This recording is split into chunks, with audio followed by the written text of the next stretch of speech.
Hey guys, welcome back to the channel. This is a story about what if Naruto was stronger than Hagoromo. Before I start, please support for more amazing content and do consider subscribing to my channel and share this video with your friends. This is written by ViDF Nexus and link in the description and support writer. Let's start the video. Chapter 1.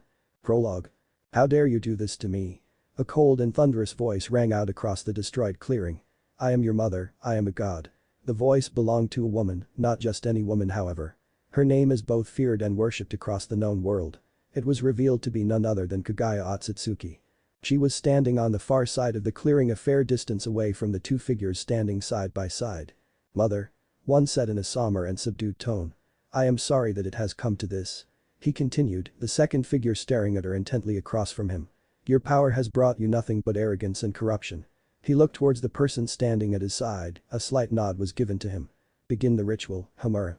The figure hesitated momentarily, weighing his heart against the world. His heart did not weigh enough it seemed. Of course, Hagoromo. And with that, both sped across the field at inhuman speeds, with Homura going through hand seals at a rate most humans can only dream of comprehending. Sealing technique. Displacement of the primordial god Homura called out as he approached Kagaya. But not to be outdone she blurred away from her second son, only to reappear in front of Hagoromo, her first. Shinra Tensha both called out simultaneously. But Kagaya, being the progenitor of all chakra, was not about to be outdone. Her technique was infinitely stronger than her first child's own. He was thrown back by an almighty force and continued sliding along the ground for a couple of meters before correcting himself. Homura was by his side almost instantly. It is of no use. Kagaya said in a surprisingly calm tone. As she looked up they had a clear view of her face. As radiant and beautiful as they could ever remember it. Long silky white hair running down her back and touching the ground, two bangs framing the side of her face running down to just below her ribs. Although there were a few oddities, firstly her pale white eyes had noticeable bulges running from the side of each eye past her temple and stopping about halfway to her hairline.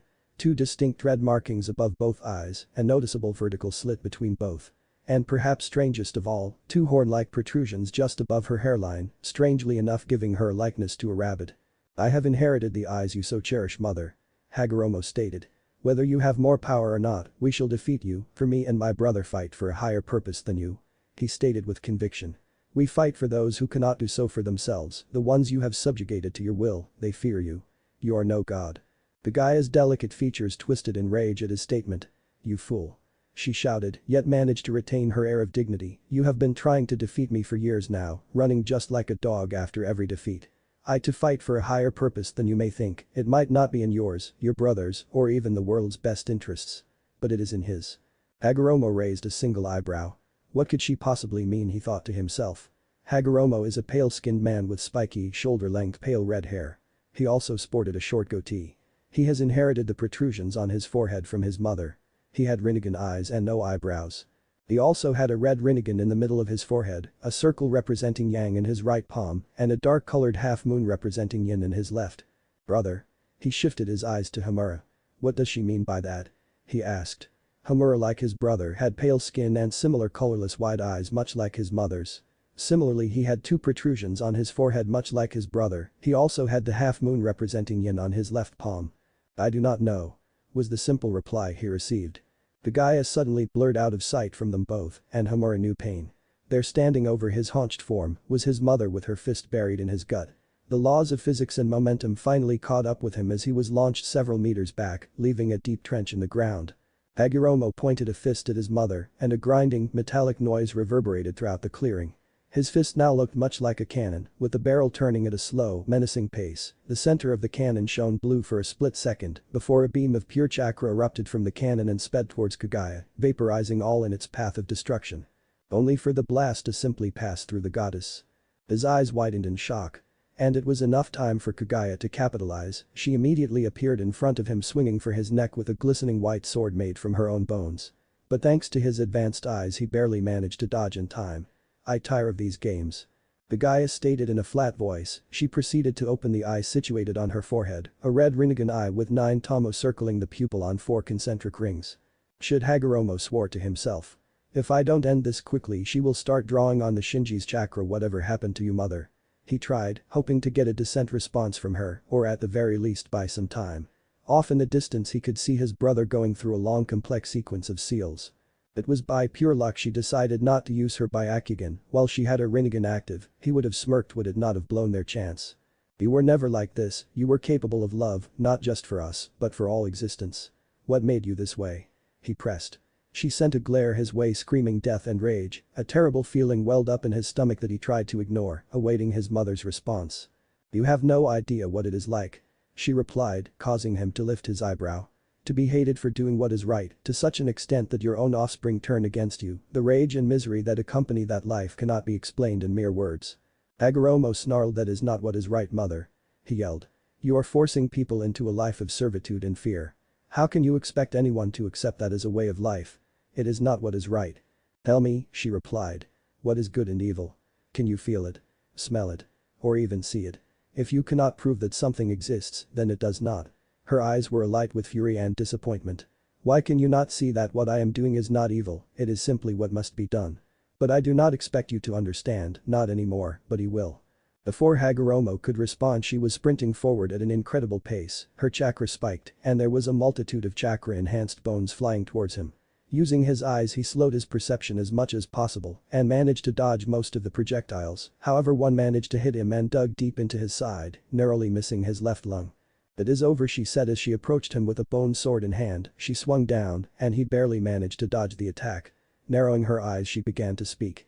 Why draw this out? Why make it more painful than it has to be? Simply stay still and let me erase your existence, forget this world and move on to the next. Even if you were able to defeat me, what would you do next? Bring peace with you idealistic beliefs? I think not. Peace is not brought about by love or acceptance, but by holding power above all the others. Forcing them to see things the way they should be. You are wrong, mother, he spoke. Peace is brought about through understanding the people around you. Even if your enemy stands across from you, know what their heart desires and you shall understand their actions. She gave him a blank, unreadable look. And yet here you stand, in front of your own mother no less, spouting off your hypocritical nonsense. How can you say such things while doing the exact opposite of what you are preaching? I have looked into your heart, he replied, slowly standing up. And all I see is you wishing complete dominance and loyalty, whether it is forced or not. Enough, she said. Join your brother in the afterlife. The smirk on his face gave her pause. Turning, her eyes widened in surprise to see Hamura right behind her, completing the last seal in the sequence. Yuanjutsu. Suicide of the god in space and time.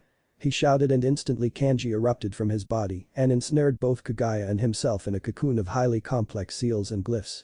Hagoromo, seeing exactly which technique his brother employed to defeat his mother, felt a flood of guilt and heartache overcome him. Brother. Hamuro. You know I cannot complete this technique without outside help, hurry. Hagoromo stared into his brother's eyes for a short moment, but that was all they needed to display the love and kinship they felt for each other. This technique was designed for this exact purpose, and it was decided that the first one to get a chance would use it. Although he couldn't help but wish it was him in his brother's place at the moment. He turned to his mother and started going through THR chain of seals. You were too arrogant and self-assured, mother. You assumed Hamura was dead and didn't even bother to use the chakra you absorbed from the Shinji. This arrogance has led to your downfall. You may not call me that any longer. She whispered, but both heard her. They were quite surprised she wasn't kicking and screaming bloody murder. Suddenly they both felt the oppressing and evil chakra of the Shinji. Hamura started screaming in pain from the corrosive properties of the chakra. Shit. He cursed, speeding up the seals to a blinding pace. Fuin. He shouted just as Kagaya finished her last technique. Ninshu. Bridge of space and time, she whispered to herself as the only object in her personal pocket dimension was sent millennia into the future. Go now, my son. Were her last words before her eyes closed and her breath left her. Hagoromo looked sadly at his brother's corpse, which he would bury after using a Chibaku Tensai to seal his mother's body and create the moon. After sealing the Shinji's chakra into himself. On his deathbed he would split this chakra into 9 different parts. What he would never realize is he only sealed half of the Shinji's chakra into himself. And if he had paid better attention to his mother's corpse, he would have seen the Rinnegan turn white and the chakra coils behind her Byakugan eyes fade away into nothing, leaving only emerald green eyes. Approximately 2,000 years later. Here is in Saratobi, the professor, as he was often called in his youth. Was dearly confused. I thought Kushina was only expecting a single child, he mused to himself, for on the ceremonial throne were 2 infants. One male, the other female. There was an oppressive feeling radiating from them both, obviously an after effect of the Kyuubi being sealed. He mused out loud to himself. Minato must have split the Kyuubi into 2 parts. But why does the boys feel different? Worse. The female had short bright red hair, bright blue eyes and a massive set of lungs, if the wailing was anything to go by. They were to name her Mito if he remembered correctly. He wasn't sure of the boy though. The boy, with snow white hair with a random streak of black thrown in, the boy with the sharp intelligent emerald eyes. A shiver went down his spine and the wind whispered to him. Naruto, it said. Chapter 1. The Beginning. Here is in Saratobi, the Sandaime Hokage of Konoha, a man with short graying hair, eye wrinkly face and brown liver spots of his face. Was sitting in his office reminiscing about the past 5 years after the defeat of the Kyuubi. Immediately after the sealing took place, he had taken the 2 infants to his office in the Hokage building. The village was in a state of emergency, meaning a complete lockdown of the village. All shinobi were recalled from their missions and placed on high alert. There was always the chance that another village would use the opportunity to plant spies or even mount a full-scale attack on Konoha. The Tsuchikage has always been the opportunistic type, he thought to himself. All the shinobi that were part of the group that were present after the sealing were called directly to his office and sworn to secrecy under the penalty of death. They were not to tell a soul about exactly what the children were. But this is a ninja village and as such, the secret didn't stay so for very long. 5 days after the sealing, rumors were beginning to spread, rumors of the sealing and the 2 infants used as the vessel. The Hokage immediately had all of the shinobi that were present interrogated by Ibiki, the head of the I&T department, whom he had entrusted with the very sensitive information. But the leak was not among them, leading him to conclude that there was an outside source that had witnessed the sealing and was leaking the information, for what reason, he did not know. Even more troubling was the fact that this person was able to do so right under his and many other experienced Jounin's noses. But that was not what the Hokage was thinking about.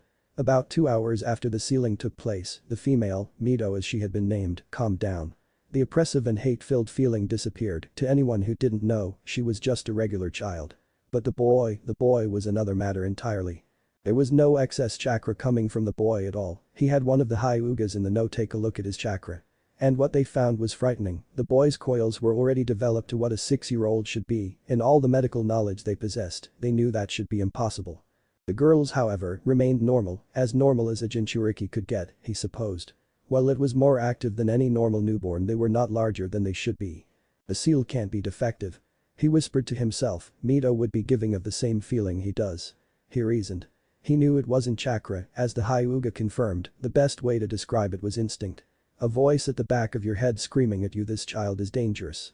And you could not help but want to listen, but he was not a shinobi for nothing and managed to ignore this voice most of the time. And then there was the voice he had heard that night, carried on the wind and nothing more than a whisper. He sometimes reasoned with himself that it was just the stress and fatigue of the night that had led to him hearing that voice. But deep in his heart, he knew that wasn't the case. Nevertheless, he had named the child Naruto, just as the voice had told him. He often found himself pondering this child. He was more of an enigma than anything.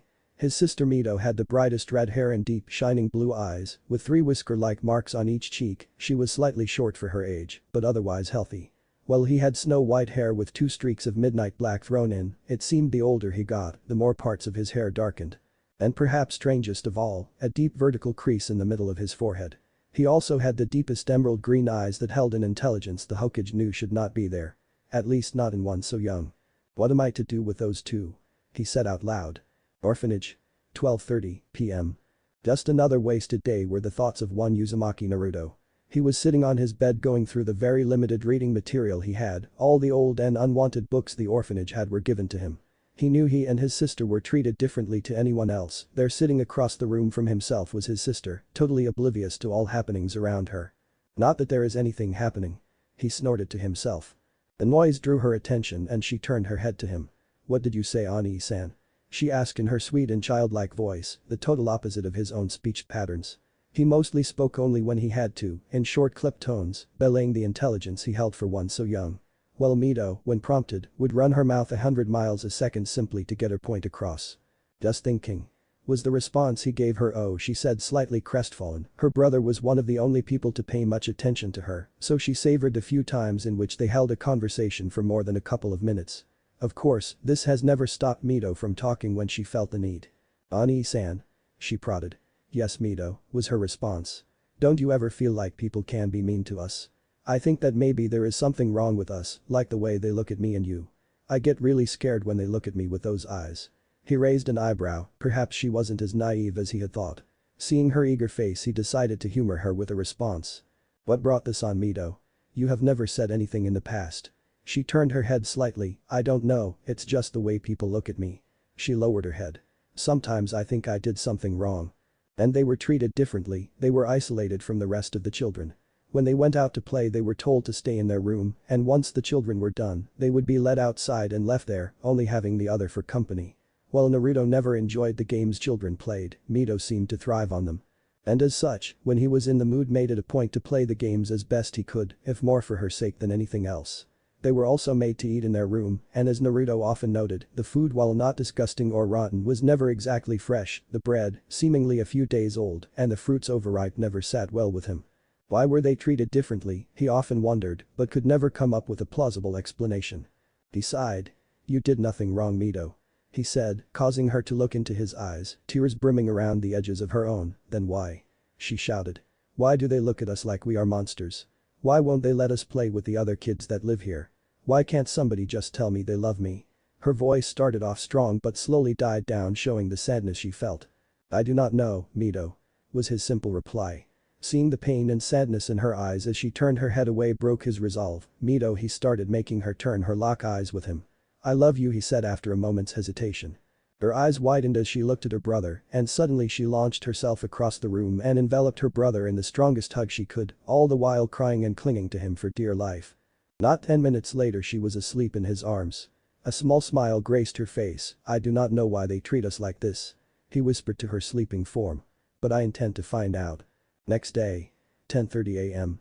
Naruto and Mito were both sitting in their room. All the children and caretakers had left, leaving them alone in the room. They had already missed lunch, and both were feeling very hungry. The worst part of it all was that the caretakers had locked the door before they left, meaning they could not even go retrieve the apple and slice of bread that usually occupied their plates during lunch. He had convinced her to try reading a book to alleviate the boredom, while he himself was pondering their situation and what could possibly warrant the treatment they received.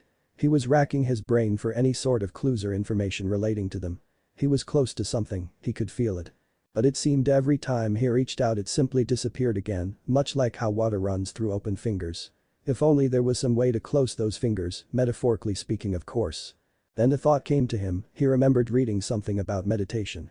A way to focus and clear one's mind, he remembered the text very well, as he did with everything. He promptly got out of his bed and sat with his legs crossed, and with a small bit of confusion, he eventually to plaque his hands in the tiger seal. He focused all his attention inwards and did his best to regulate his breathing.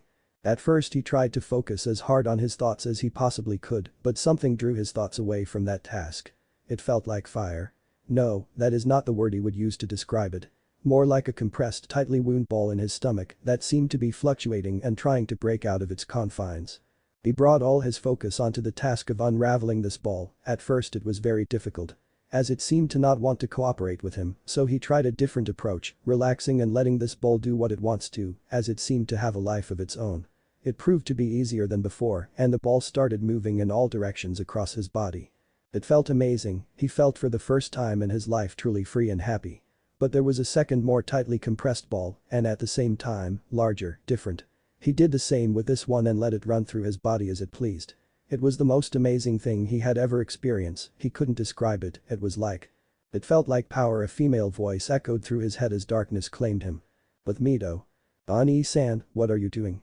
She asked as she finished the book and noticed her brother on the floor with his hands in a strange position, he looked like he had been there for a while. When she received no answer she started to approach him. Only to pause mid-stride as a silver energy exploded from his body and started blowing the covers of their beds and his books of the shelf. She stared in fascination until the floor beneath her brother cracked and splintered. As she was forced to her knees her adrenaline spiked and she called out in a frantic voice, Ani-san. What are you doing? She shouted. He didn't seem to hear her. Ani-san. Please stop. You're scaring me. Still no answer. Ani-san. Stop. She screamed as loud as she could, but her voice didn't seem to reach him. She watched as his face set into a smile and malevolent black energy burst forth from his body. As her brain caught up to reality she started screaming in pain as the adrenaline subsided and she realized she had a broken arm with deep burns and gashes, almost like acid was poured onto her. She was on the floor screaming in pain when the Hokage arrived, but before he went into the building, he noticed her screams carried an undertone of worry. That was as far as his train of thought went before the side of the building exploded. At the hospital. Move aside. The Sandame shouted at the top of his lungs rushing through the hospital. Mito was being carried by the tiger mask Anbu, and he himself held Naruto, whose body was shaking and was running a fever. Approaching the first doctor he laid eyes on, he began speaking. "You there? Take the boy and girl and heal them right away," he hollered. The doctor, laying eyes upon the two, sneered and turned his nose up. But did as the Hokage ordered. Just thinking about what happened to the last doctor to deny the two medical care made his blood run cold. "Tiger," the Sandame said, and immediately an Anbu kneeling before him, "Stay in the room they are to be healed in. If he tries anything, take him to Ibiki," he ordered. "Hi Hokage-sama," came the reply, and he vanished. 10 minutes later the Hokage was in the room. He first had to go and check on the damages done to the orphanage. "Thank Kami no one was there today," he said out loud. "Where, sir?" the tiger mask Anbu asked curiously. "The orphanage," he said. "They have taken the children out to one of the parks on a field trip. The damage is extensive. They are very lucky," the Hokage stated. The Anbu just nodded his head in understanding, although they better have a damn good explanation to the reason these two weren't with them, he said in a cold tone. The Anbu wisely chose not to respond. "Damn. It's no good, Hokage-sama, there seems to be something blocking all my techniques. I have even tried using needles as an alternative, but they simply break. As soon as the needle penetrates the flesh, it feels like I'm hitting a brick wall. I don't know what to do," the man said, fearing the Hokage's wrath. Hiruzen narrowed his eyes at the man. "How is that possible?" he demanded. "If you are trying to pull something, so help me." The man started shaking in fear as he replied as best he could, "And no. Of course not, Hokage-sama." The Hokage slowly closed his eyes and heaved a deep sigh. "Who is the head doctor in the hospital?" The man took a step back nervously and said in a small voice, "That would be me, Hokage-sama." Naruto's vision. He felt like he was floating in the abyss as only darkness was around him. He was aware, but his senses were dead.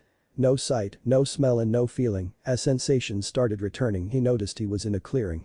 High in the air as he watched 3 figures battling for dominance. 1 woman and 2 men, however he was much too high to discern any details besides the woman's snow-white hair and the pure white sword she held.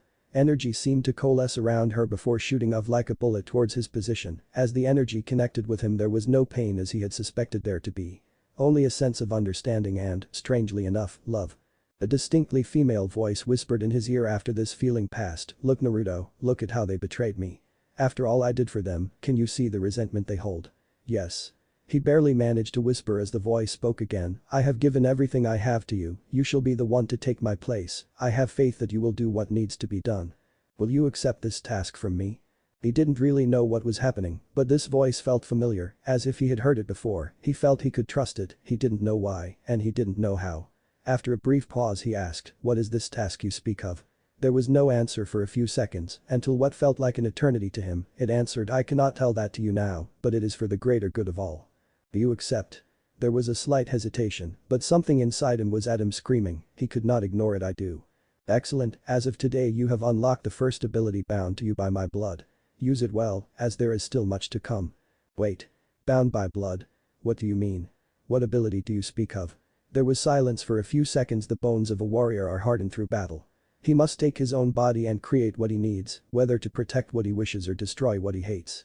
Before he could ask any more questions, his world faded to black. Chapter 3. All is not as it should be. Sarutobi Hiruzen was currently sitting in his office. To anyone who should venture in, it would seem as though he was doing the paperwork spread throughout his desk. However, he was currently deep in thought. Pondering the situation the 2 vessels find themselves in. The villagers and shinobi alike were in a state of panic, and he couldn't really blame them. The chakra that the boy released was unlike any he had ever felt before. Those nearest to the epicenter of the blast were reportedly forced to their knees, fighting their own fear for the simple task of drawing breath. There were 24 civilians who could not handle the pressure and simply blacked out. And in the case of one elderly man, dropped to the floor and suffered from a mild heart attack. The man survived. Luckily enough, he would have to take measures he did not want to if this was not the case. How a mere child possessed such powerful chakra was the predominant thought running through his mind, Jinchuriki or not. And then there was Mito. He could not for the life of him understand how she was still conscious when the Anbu arrived. For even him, one of the best Anbu under his command was given pause by the chakra emitted from the boy. And that was just another matter to ponder. How did the child unlock his chakra? It was a difficult process that usually takes up to a month to accomplish, and in very special cases around 2 weeks. Had the boy been told about chakra by somebody and proceeded to practice on his own? And what of Mito? He knew from experience that the Kyuubi's chakra should have healed her in less than an hour. The last time she had hurt herself, he had rushed her to the hospital with a broken wrist. The first doctor he approached refused to heal, the demon as he so eloquently put it. So he had proceeded to the nearest empty room, laid Mito on one of the beds, and calmly walked up to the man. And in a flash faster than lightning, he fell dead with a kunai lodged deep between his eyes. If you account for the time it took for Naruto to get her to the tower and the refusal of the doctor to treat her, it was somewhere in the range of a mere half hour, and by that time, there was nothing to indicate she ever had a broken wrist in the first place. But after 2 hours of waiting at the hospital and no improvements to either, he had to return to his office to complete his work. The village could not run itself after all. There was a sudden burst of chakra as Tiger shunshined into the room, breaking Hiruzen from his thoughts. Report on Uzumaki Naruto and Uzumaki Mito. The Anbu said as he kneeled before the Hokage. Continue, the Sandaime said in the most neutral voice he could. He might have emotional attachments to the two children, but he could not let that show in the current situation. Currently the boy's condition has not changed at all, doctors have still not been able to successfully use any techniques nor penetrate farther than his skin. He replied. What of the girl? The Hokage asked. Uzumaki Mito's condition has stabilized, it also seems the Kyuubi's chakra has healed her broken arm, the burn marks she received from the unknown chakra have lessened, however they have yet to completely fade. She has to be kept under constant sedation, as the pain from the wound seems to be too much for her to handle. How is that possible? The Hokage asked. It has already been 6 hours since the incident occurred. The chakra from the Kyuubi should have healed her hours ago. The Anbu nodded. That is the assumption I had as well. However, given how much time has already passed, I have come to a very worrisome conclusion. And what would that be? The Hokage asked with narrowed eyes. That the chakra expelled from the boy is stronger than that of the Kyuubis, as it is the only foreseeable way the beast's chakra could be negated in such a way. The Anbu replied without a shred of doubt in his voice and posture. Impossible. The Hokage barked as he stood up. There is nothing with greater power in this world. The Kai being radiated from the aged leader was immense, but highly focused and refined, and it was all being directed towards the Anbu agent. Tiger, knowing that an explanation was in order, did his very best to speak under the stern gaze of Hiruzen. Hokage-sama, given the corrosive properties of a Bijuu's chakra, the girl's wounds are to be expected, however. The Kyuubi is the most powerful of the 9, and as such should have little to no problem healing the wounds inflicted upon the girl, even if only half of it was sealed into her. The Kyuubi is said to be incomparably stronger than the other 8, which leads me to believe that we are dealing with something we cannot as of yet comprehend. The Hokage was standing as still as a statue as he tried his utmost to understand what Tiger was telling him. It made sense. However frightening that was to consider. I understand what you are trying to say, Tiger, but you are implying that a human child possesses more powerful chakra than the strongest entity humanity has ever come across. Spoke Hiruzen in a tired and weary voice. It is not often so much happens in a single day after all. I have heard enough theories for today, Tiger. Spoke the Sandaime, especially one such as these. Return to the hospital and notify me as soon as one regains consciousness. Hopefully we can find an explanation to all that has happened. Hi, Hokage-sama. Tiger said before disappearing. Hospital. Same day. 7:00 p.m. As Naruto slowly awoke, he became aware of two things. The first, he felt amazing, truly his body had never felt so unrestrained and powerful before. The second, he was not alone. Slowly opening his eyes so that they may adjust to the light, he noticed two figures standing by his bed and conversing quietly. Hokage-sama, came the harsh whisper of his voice, trying to draw the attention of the man. Almost instantly, they were by his side.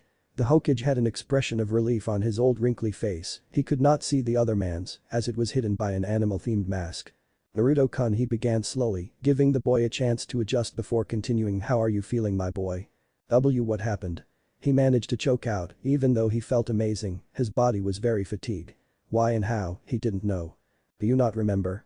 The Hokage asked with confusion etched on his face. You drew upon your chakra, and the results were very surprising.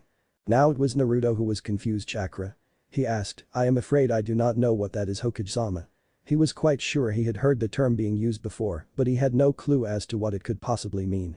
The Hokage's face faded from the relieved and confused expression it held before, only to set itself into a very neutral and unreadable one. Do not play games with me, boy. He said in a very sharp tone. What has happened because you decided to get a head start or other such nonsense is a very serious matter. Naruto was quite surprised at the tone of voice the Hokage was using, but decided defending himself was the only course of action open to him at the moment. Hokage-sama, I can honestly say I have no idea what happened. What happened? The Sandaime basically shouted. Damn near half the orphanage is nothing but rubble is what happened. The Hokage was angry now. Tiger's theory made far too much sense, and he needed answers to put his mind at ease. Knowing that shouting would get him nowhere with the boy, he tried his very best to calm himself as much as possible and spoke in the friendliest tone he could. "Naruto, you need to listen to me now. I need to know the name of the person who told you about chakra and how to unlock it. You also need to explain what happened when you did so." But he wasn't listening, his mind was stuck on two words: orphanage rubble. "Where is Mito?" he suddenly shouted, surprising himself and the others in the room at the forcefulness in his voice. The Hokage's face softened slightly at his question. "She is in the room next to this one," he replied, hoping to get this out of the way so he could get the information he needed from the boy. Jumping of the bed and running towards the door as fast as he could, surprising both the Anbu and the Hokage at just how quickly he was moving. He was never this fast. The Hokage thought in wonder. How's a 5-year-old child moving at low chunin speed? The Anbu questioned himself silently. The slight pause was enough for Naruto to bolt out the door and into the next room. He stopped dead in his tracks when he saw Mito lying on the bed motionless. Slowly approaching the bed, he noticed a faint mark on her right arm, eyes widening slightly. "Was that because of me?" he questioned himself. "She is fine. Her body is just resting from her recovery," he heard a voice say from behind him. Turning, he saw the Hokage staring at him intently, although it was hard to tell with the Anbu. "Did I do that?" he asked quietly. The Hokage nodded. He wasn't going to sugarcoat the situation. He needed answers from the boy, and if that meant breaking down a few emotional barriers, then so be it. "Naruto, you need to tell me what happened. Half of the orphanage has been destroyed and your sister was injured. What exactly happened? I want to know everything." Naruto slowly nodded his head, taking a few moments to get his thoughts in order. He began. "Mito and I were both alone in the orphanage. She was reading a book and I was thinking." Here he hesitated slightly, thinking about why we are treated differently to the other children who live there. At this, the Hokage flinched. "But I couldn't figure it out. It's like the answer was right in front of me, but I just couldn't grasp it. I remembered reading something about meditation and how it helps clear your mind." It was at this point the Hokage started piecing together what exactly had happened. And it wasn't exactly helping to ease his mind. "But when I attempted it, something else drew my attention." He stopped to try and find words to describe what exactly it felt like. "Like a tiny ball just behind your navel, correct?" the Hokage tried. Naruto nodded. "Sort of, it actually felt really big as my stomach." The Hokage looked towards the Anbu member, who was staring at the boy with what he assumed was shock behind his mask. What the boy was describing should be impossible. Chakra should not be so dense or concentrated. Even when he felt out his own chakra, it was only around half the size the boy just described, even considering the difference in their size and mass. But considering the damages done to the orphanage and the state of panic the village was in, he could do nothing but believe the boy. "That is the energy we call chakra. Hiruzen explained." "And you are sure no one explained chakra and the way to unlock it beforehand?" the Hokage questioned him. A simple shake of the head was his answer. "It actually felt like there were two different kinds," the boy suddenly stated, causing the Anbu to tense. The Hokage's face returned to the neutral expression from earlier. "Explain," he ordered. "Well, after I let the first one move around freely, I felt a second one. It was even larger," and he paused, searching for the right words. "It felt more uncontrolled and thicker than the first one did." The Hokage was almost afraid to ask, but he did so anyway. "How much larger?" "I don't really know, Hokage-sama." "Well, it was larger than the first. It also felt different. It's like comparing the ocean to a lake." There was a sharp intake of breath and the Hokage turned to see Tiger standing as stiff as a board. Only 3 years of dealing with situations and seeing things that would break any other man was he able to stay relatively calm. On the outside at least, it was the first time dealing with a situation such as this after all. And as such, his thoughts were traveling a mile a minute, doing his best to comprehend what exactly this child was telling him. "I see," he said. With a little more force than he had intended. "You may wait here for your sister to wake up. When she does, I expect both of you in my office immediately." Tiger, we have much to discuss." And with no further exchange of words, both disappeared from the room. Underground base. Several hours after the incident. As he walked along the dark hallways where he spent most of his days, his cane cracking against the ground every time he took a step, a small smile made its way onto his bandaged face. Today was the day he would get something he had been craving for a long time. After years of waiting, his patience had finally paid off. Reaching his destination, a large hall with a single throne-like pedestal at the very back, situated at the top of a short flight of stairs. As he made his way towards it, a single man dropped down in front of him. "My lord, your guest has arrived and wishes to speak with you." The man in an Anbu uniform with a tipples tanto and blank white mask spoke. "Excellent." The man with the cane replied, "Send him in immediately." The man disappeared with no further exchange of words. As he made himself comfortable on his throne, he couldn't help but feel excited. He had been waiting so long for this day, and it had finally arrived. He watched silently as a man clad in a black uniform with a few lines of red thrown in walked towards him, diligently followed by the blank masked Anbu, eyes of red and black glowing as he did so. "I see you have finally arrived," spoke the bandaged man. "Do you have it?" The man with the red eyes nodded slightly, showing him the sealing scroll he held in his hand. With a flourish he unsealed its contents. A single jar with 2 eyes, exactly like the man's own. "I have the eyes as promised. If you fulfill your end of the bargain you shall receive the rest of them as we have agreed." The bandaged man smirked as he gazed onto his prize with his single eye. Not for much longer, he thought. But he had one more thing to confirm. "And you are sure these are the eyes of Shisui?" he asked. The other man nodded. "I would know, I removed them myself." "Very well then." The one-eyed man said, "Although I am not complaining, rather curious as to why you approached me. I would have thought that you of all people would have attempted this sort of thing alone." The other man spoke with slight disdain in his voice. "Well, I am confident in both my clan and myself. I am not stupid. If we went up against an entire village we would surely be slaughtered. I came to you because I have heard very interesting whispers of your expertise pertaining to matters such as these." A small smirk graced the other man's face. "Very well, until we meet again. Fugaku." "You as well, Danzo." "Mito's mindscape." "Ani-san." Mito called out once again, her voice echoing along the empty corridor she currently found herself in. For the past 20 minutes she had been aimlessly wandering through intersecting hallways that seemed to stretch on forever with no end in sight. She was currently pondering how she got in here. It appeared to be a prison, with cast iron doors around every corner and along every hallway. But what really drew her attention were the 2 pipes lined on each wall.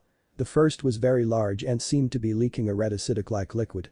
Every time a drop touched the floor it would hiss and a small cloud of smoke would be released into the air, only for the ground to almost immediately seal over. The first 5 minutes she was here, she simply watched the process repeat itself over and over. Quickly becoming bored of the repeated phenomenon, she began to search for a way out. And more importantly, find her brother. She paid no attention to the much smaller pipe directly underneath the first, as it did not seem to be doing anything out of the ordinary.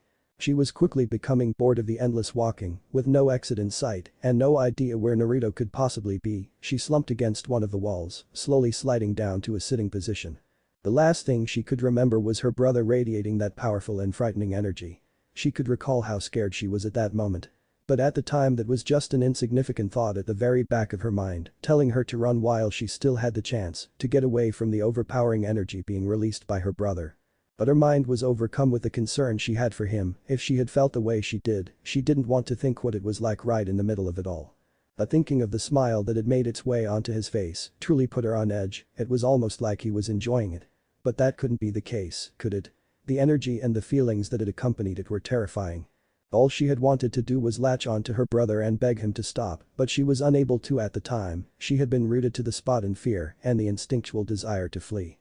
Broken from her thoughts as a warm gust of air hit her in the face, she immediately stood. That was the first current of air she had felt since waking up. Quickly deducing that it must be a way out, she started rushing towards the source, turning down random corridors and following the warmth the air provided. Although she did feel that something wasn't right, the air came in precisely timed bursts that did not seem completely natural.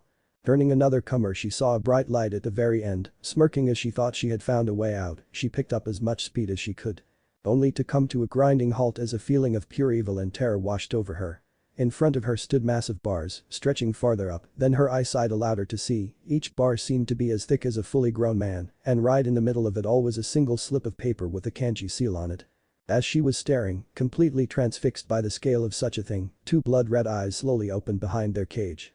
"So it seems my container has finally decided to grace me with her presence. Tell me, mortal, how long has it been in the outside world?"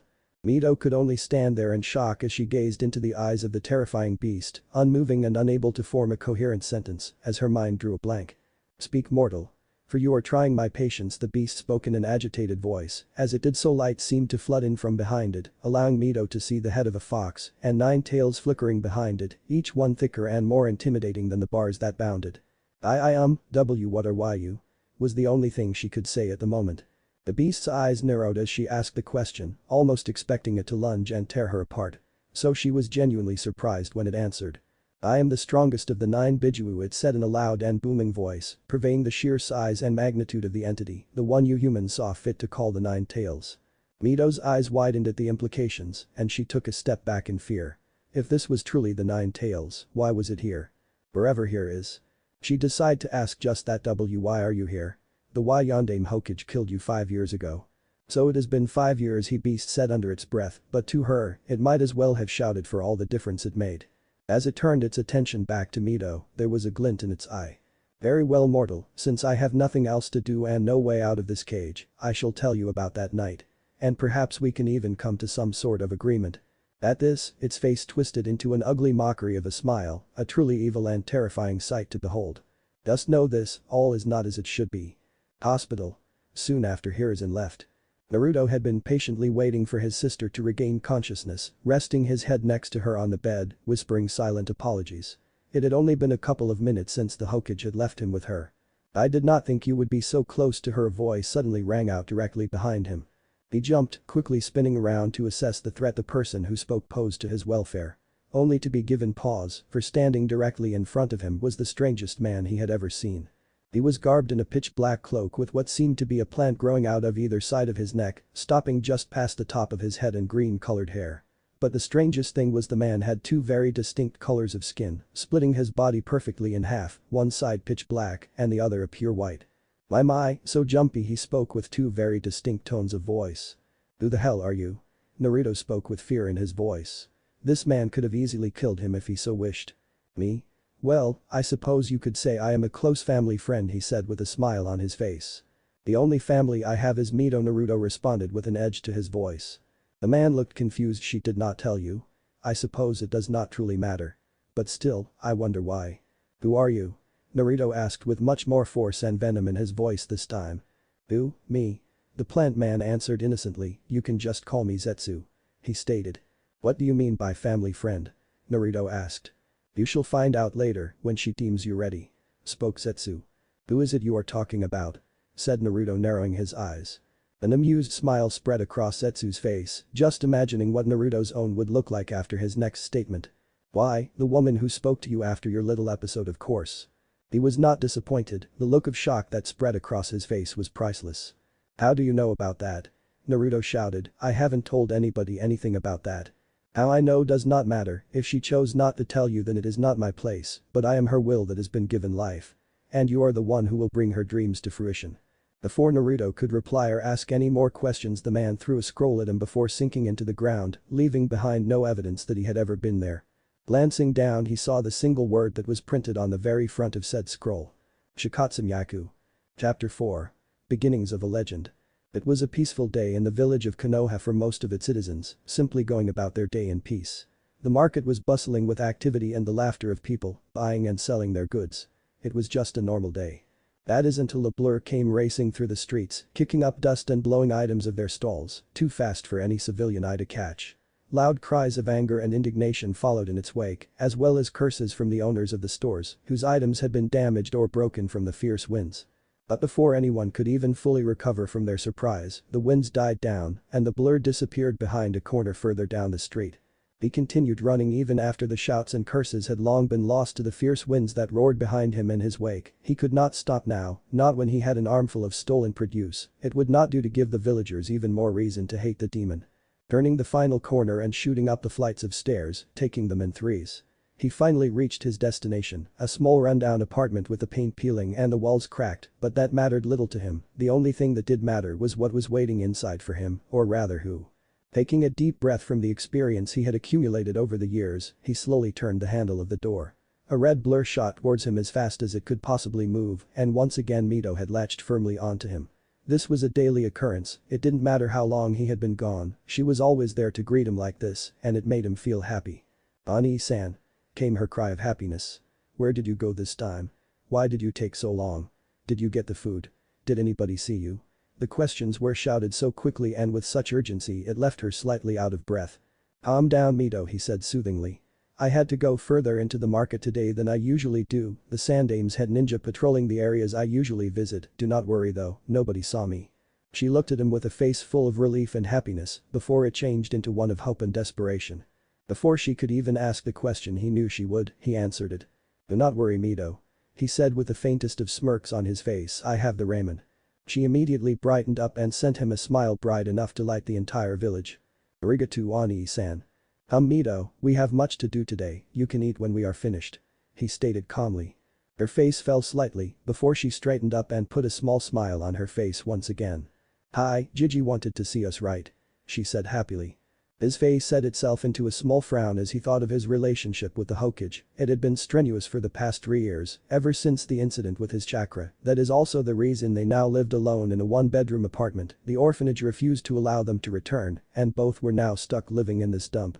"Hi, I believe Hokage-sama wishes to speak with us about our entrance into the academy," he said slowly, doing his best to keep the emotions out of his voice.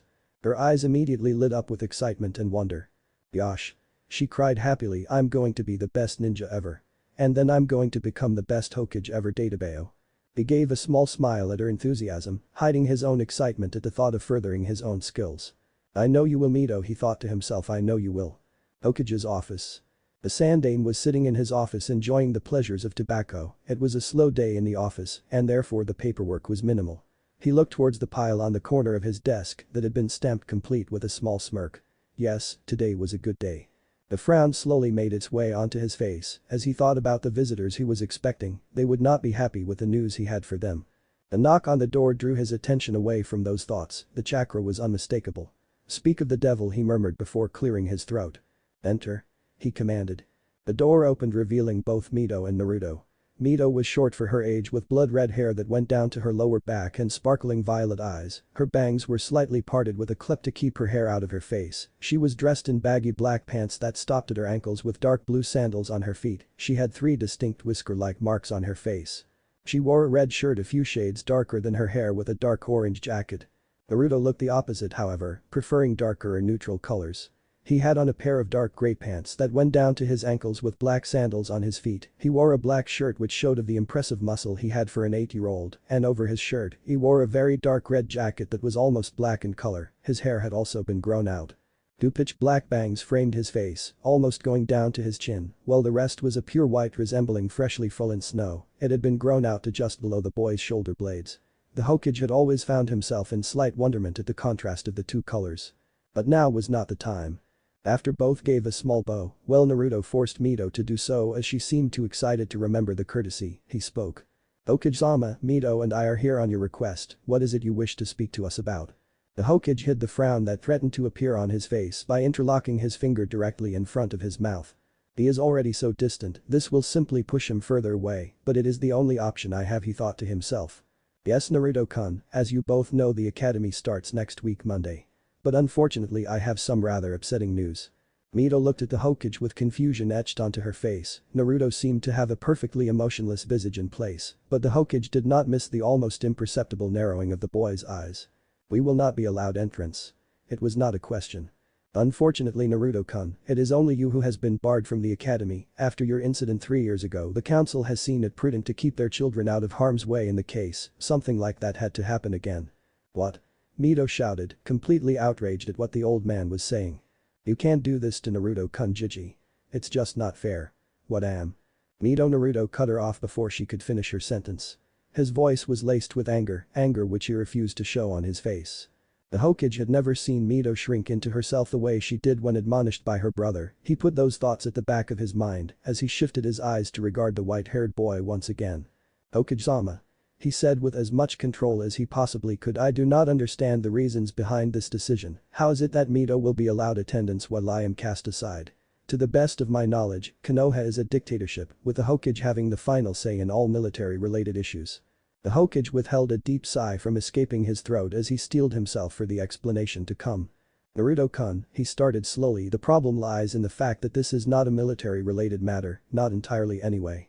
While the academy does prepare children for the life of shinobi, it is in the end a school full of children, both from shinobi as well as civilian backgrounds. The civilians are given around 50% power in civilian-related matters, with the Hokage holding the other 50 to preserve the balance. But you are correct in the fact that I control every aspect of the military in this village. The clans may only be called to vote if something is deemed a threat to village safety or our way of life." He could see Naruto was about to interrupt his explanation, so he simply raised his hand to silence the boy and continued. "And while usually it would be possible for the Hokage to usurp any decision made by them, the fact is this problem has never arisen before, and you are only considered a shinobi and part of the military system when you wear the village's headband, therefore both civilian and shinobi voted on this matter. In the end it was decided you would not be allowed to attend." He could see the thinly veiled anger behind the boy's eyes as he processed the given information. This still does not explain why I am the only one who will not be allowed to attend Hokage-sama. He said those words with such distaste that it almost made Sarutobi flinch. Almost. You are too intelligent for your own good, Naruto Hiruzen thought to himself. He cleared his throat before he continued. The council is not allowed to vote on any matters besides the ones that could be considered a threat to the village. They used this loophole to bar your entrance. And in the case of Mito, she has never done something that could be deemed as such, they therefore did not have the power to stop her from attending. Gigi. Mito suddenly cried out. Please, you can't do this to Ani-san. He never meant to do that to the orphanage. What am I supposed to do without him there to help me? She had noticeable tears in her eyes and desperation in her voice. The Hokage had steeled his heart to the proceedings. There was only one way out for Naruto, and it was the last thing he wanted to subject the child to. There was something burning behind the child's eyes as he stared Hiruzen with the most chilling look he had ever seen in his time as a shinobi. It was the look of a man who had his dreams ripped away and thrown in his face. If that will be all, Hokage-sama, he said with absolute hatred in his voice. It seems as if his choice had been made for him. He looked towards Mito. Mito-chan, please wait outside my office, he said in a soothing voice. There is something I wish to speak to Naruto about. If he agrees, he may tell you. She looked at her brother with tears threatening to spill as she slowly started her trek out, only to rush to his side and envelope him in a fierce hug. I'm so sorry, Ani-san, she said, finally letting her tears fall. She ran as quickly as she could out the office, knowing her brother's only dream had been all but crushed. He looked towards the Hokage with anger shining in his eyes. He wanted to simply attack the man, the anger that was coursing through his very existence almost made him do so, but he was nothing if not rational and knew nothing would come of it besides a frigid cell and 2 cold meals a day. He opened his mouth to speak, only to be cut off by the Sandame. I know what you are going to say, you do not need to. I know I have failed you once again, Naruto, I am truly sorry for that. But as I have said, in this particular situation I had no control over what has happened. No control. He basically snarled at the Sandame. You're the Hokage. You should have complete control of all the inner workings of the village, what am I? Naruto, the Hokage said in the most serious tone he had ever used on him. These regulations were put in place by the Shadame and Nidame Hokages, both of which were my senseis. I hold all their teachings in high regard. These were the 2 that set the entire system for our village, and while there are some flaws at this system that has kept us a cut above the rest. He sighed as he looked upon the boy, his body and posture showed no sign of hostility, but his eyes burned with an anger and rage he had never seen in one so young. It seems as if he would have to allow him the choice. What would you do to become a shinobi, Naruto? He asked suddenly. There was no hesitation as he answered. Anything. And what would you give up? He asked. Everything. Even Mito? This was the question that would determine whether or not he would extend the grapevine. It had the desired effect as it threw the boy off balance. After getting over his surprise, a look of intense conflict appeared on his face. It took him little less than 5 seconds to reach a conclusion. No. The Hokage gave a small smile to the boy and an internal sigh of relief. It seems the child had the right priorities. Very well then, how would you like to join the Anbu, Naruto? What? I thought that he trailed off as he realized what the Hokage was doing. A small smile made its way onto his face as he bowed. It would be my honor, Hokage-sama, he said with true gratitude in his voice. Very well then, Naruto, next week when Mito begins the academy, come to my office. I will see to it you are a registered Anbu by the end of the day. Spoke the Sandame in a kind voice. Thank you for this opportunity, Hokage-sama, I shall do my utmost. Naruto stated. Ah yes, about that, Naruto-kun. Would you care to explain your late-night excursions into the forest? Surely you did not think you could hide such a thing from me. Hiruzen stated with a small amount of smugness in his voice. For the first time he could remember, Naruto found himself unable to respond. He had made absolutely sure no one had followed him, so that begged the question. Just how in the hell did the Hokage know? No need to be so tense, Naruto-kun, I have seen you train yourself into the ground. But the question still stands, why did you not come to me when you discovered this ability of yours? Hiruzen was enjoying the look spread across the boy's face. It was nearly impossible to surprise the boy, let alone make him so flustered, so he took immense pleasure in the few times he was able to garner such a response. Hokage-sama, he started slowly, unsure just how to respond. With all due respect, if anyone were to come to know of my bloodline, I would not only lose the element of surprise, but I would have multiple people out for my head. I have done extensive research on both the bloodline and the clan it once belonged to, and from what I could gather, they were not very well liked. Furthermore, it could call into question my loyalty to the village as a whole. Many people would claim that I am not a born and bred Konoha citizen, and even though I was raised here my whole life many would accuse me of being a spy. It would have simply caused far too many inconveniences had it become public knowledge. He drew in a long breath after the explanation. Not being used to speaking so much at any given time. The Sandaime leant back in his chair and refilled his pipe, mulling over the child's answer.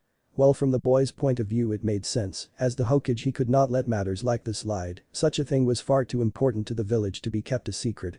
That may be Naruto-kun. But keeping such delicate information from the Hokage is tantamount to treason. The only reason I cannot and will not punish you for this is the simple fact that I am as of yet not your commanding officer.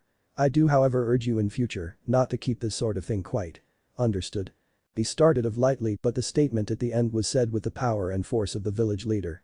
I will be sure to keep your words under consideration, Hokage-sama Naruto stated, his voice completely neutral.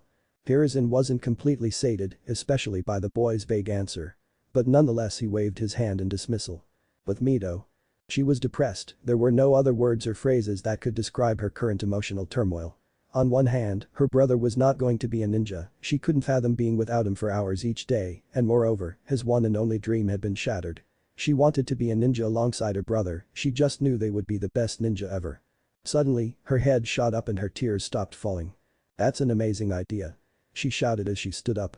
What is? As she whipped around with her scream stuck in her throat, she caught sight of her brother, her face lit up, and her surprise was forgotten as she wrapped her arms around him in the fiercest bear hug she could manage. Ani-san. I have the best idea. I'll teach you what I learn from the academy every day when I get home. You'll learn what I learn. Then when I'm Hokage I'll make you a jounin.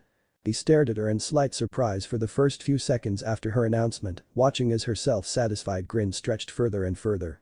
Why does she care so much? He asked himself. Ani-san. She prodded. He snapped out of his surprise and looked Mito dead in the eye, his face was blank and emotionless, but his eyes, she had learned to read him through his eyes a long time ago. He was happy, genuinely happy. He slowly started to wrap his arms around her and in a small and quiet voice filled with emotion, whispered to her. Thank you so much. 1 week later. Mito was humming a cheery tune and skipping along the ground as she made her way to the academy. Her brother explained what was happening and how he was to join the Anbu when they had gotten home. Needless to say, she had been happy, although slightly crestfallen, that she would not be able to see her brother as much as she wanted. When she asked how it was possible to join the Anbu and yet not the academy, he had explained that it was a division of skilled ninja under direct control of the Hokage, therefore he had the final say in any and all matters regarding them. Thinking back on the day confused her somewhat as she thought when her brother hugged her like that it was because of her offer to train him, but it seems it wasn't. Although that didn't really matter anymore, she had felt so happy when he hugged her like that, she had sworn to herself to find out why he did so. Her thoughts were cut off as the bell rang. Oh no. I'm gonna be late on my first day. She immediately shot off to find class 302A, and it was only 10 minutes later when she did so. With Naruto. The Sandaime watched the boy with a careful eye as he greeted him and bowed. He was still not entirely sure this was the best course of action, but it was the only one available, he reminded himself. Naruto-kun, it's good to see you my boy, he said with the faintest of smiles on his face. He glanced over at Tiger who was standing to his direct right, knowing he would catch his intentions. He stepped forward and cleared his throat. Naruto Uzumaki, it has come to my attention that the Hokage wishes to enroll you as a trainee in the Anbu, and as such you will become my responsibility to train. Know that this is the highest honor a shinobi can receive, and if it were not for your previous self-imposed training, you would not even be considered for such prestige. The boy bowed his acknowledgement. Very well, Tiger said, there is still one more thing for us to discuss. And that would be? The boy asked with a slight raise of his eyebrow. This training will be unlike any you can imagine, you will be pushed beyond your breaking point, your stamina will mean all but nothing, there will be no breaks, no mercy, and certainly no pity from any of us. Your chakra will be next to non-existent at the end of each day, your bones will snap and you will have to carry on. Question being, are you ready for this? Tiger said with a heavy voice. A small grin stretched its way across the boy's face. Tiger-san, I am more than ready. I'm excited. Chapter 5. Crimson Flows. It was amazing really, the grace with which he moved, seemingly gliding from one opponent to another as water would around stone. It was akin to the sweetest melody he had ever heard or ever would, it was so surreal, watching as his death moved ever forward. The katana cut towards the monster's neck at that moment and ever so easily did he move, just far enough for the tip to pass his neck, a strand of hair would have had a hard time fitting between, and another of his men fell. It came too late, the realization that he was just standing there, waiting for his death. And only when his chest suddenly flared in pain did he understand that it didn't matter, even had he run, he would have still perished. He turned his head slightly to look at the others who stood dispassionately watching him, seemingly without a care in the world. The one cocked his head to the side, as if asking what was wrong. He tried to chuckle, but it came out as more of a rueful cough. He died silently. Tiger cocked his head to the side as he watched the man die, impaled by a sword as he was. His newest recruit had performed admirably and had his support and recommendation. Directive 7, he ordered softly, as he watched the 4 other soldiers under his command move to dispose of the bodies. He slowly wandered over to the small form of the child who had just killed a man 10 years his senior. The blank mask had turned to him before he could speak. Is it always this easy? Tiger considered these words. He had learned to suppress any guilt long ago. He would be driven mad, otherwise it shouldn't be, not for one so young, although your training demands otherwise. The child nodded slowly as a hand moved up to grip his heart. I feel something, but that isn't what I'm asking. He felt a bit of relief at that, but also confusion. Then what do you mean? The blank mask slowly moved back to the body at its feet. Why does life slip away so quickly? The question was asked softly, but his entire team paused to listen to the child's words. Is this really all there is to life? Kill or be killed, and to forever live with the guilt that you were the one to survive. Tiger stayed silent at that, realizing the child was talking to himself at that moment. His team went back to work as he stood silently watching the child come to terms with what he'd done. Report the 3rd Hokage ordered softly as he sensed a multitude of chakra signatures shunshin into his office. Hokage-sama. Tiger bowed. Mission complete. Hiruzen nodded. Secondary objective. Tiger shifted his gaze to the small form with the blank mask. Successful. New recruit is fit for duty. With your authorization and my recommendation he may start next week. Very well. Saratobi nodded as he turned his attention to the small form of the child. Report in Monday at 700 hours for your first official assignment. He made a motion with his hand and he flickered out of sight along with the rest of his agents, all but Tiger. He sighed softly as he leaned into his chair and pulled his pipe from his desk, slowly filling it with tobacco. How was he asked as he lit the pipe and inhaled. He exceeded my expectations, Hokage-sama. Tiger answered. That is to be expected, but you know that wasn't what I asked you. The 3rd grimaced slightly as he addressed one of his best agents. The Anbu nodded slowly. He seemed shaken, sir, but I expected much more of a reaction than I received. Hiruzen slowly closed his eyes. Keep an eye on him, monitor his reactions to any and all kills that follow, make sure we aren't creating a monster. Tiger inclined his head. I understand, Hokage-sama. He moved silently over the rooftops, ever closer to his destination. He was filled with elation as he moved his hand over his smooth mask, unmarred and plain, a simple thing not at all like the one he'd received upon his official indoctrination into the Anbu Special Forces. He moved it off his face and into his cloak, only to reveal emerald green eyes that shone with fulfillment. He'd finally done it. He was finally ready to move on, finally strong enough to be a shinobi. His thoughts came to a halt as he reached the roof of Konoha's academy, where he knew they were practicing taijutsu. It seemed he was just in time too, as a small form with red hair wandered into the ring, followed closely by a raven-haired boy with the crest of the Uchiha on his back. You better get ready, Sasuke. Mito exclaimed with a raised fist, a fire burning in her eyes. I'm gonna kick your ass again today.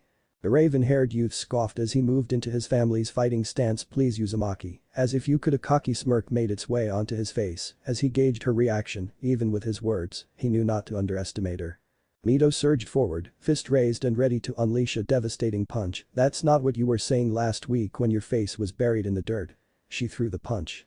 Sasuke knew better, however, as he moved forward and blocked the kick that flew toward his face in the wake of the punch, merely a feint.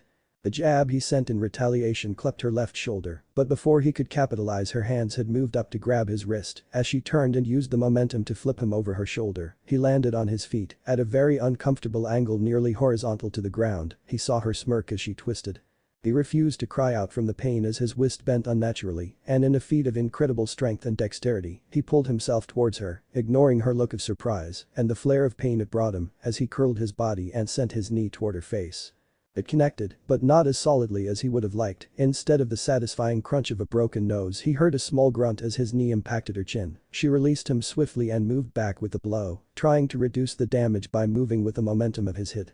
They stared each other down in silence after that. His wrist was throbbing, and he could see the grimace on her face. He was panting quite hard. Well, Mito didn't seem that tired, but she was disorientated from the blow. He moved quickly, knowing this might be his best chance at ending the fight swiftly. She moved sluggishly as she attempted to block his punch, sent desperately without his usual fines. It closed in quickly and hit her solidly on the cheek. He was about to smirk until he felt his breath leave him as they both stumbled back, Mito dropping her knee she had brought up into his stomach at the last second. It was all they could do to keep standing. They were about to go back at it when they were called by their sensei, declaring it a tie.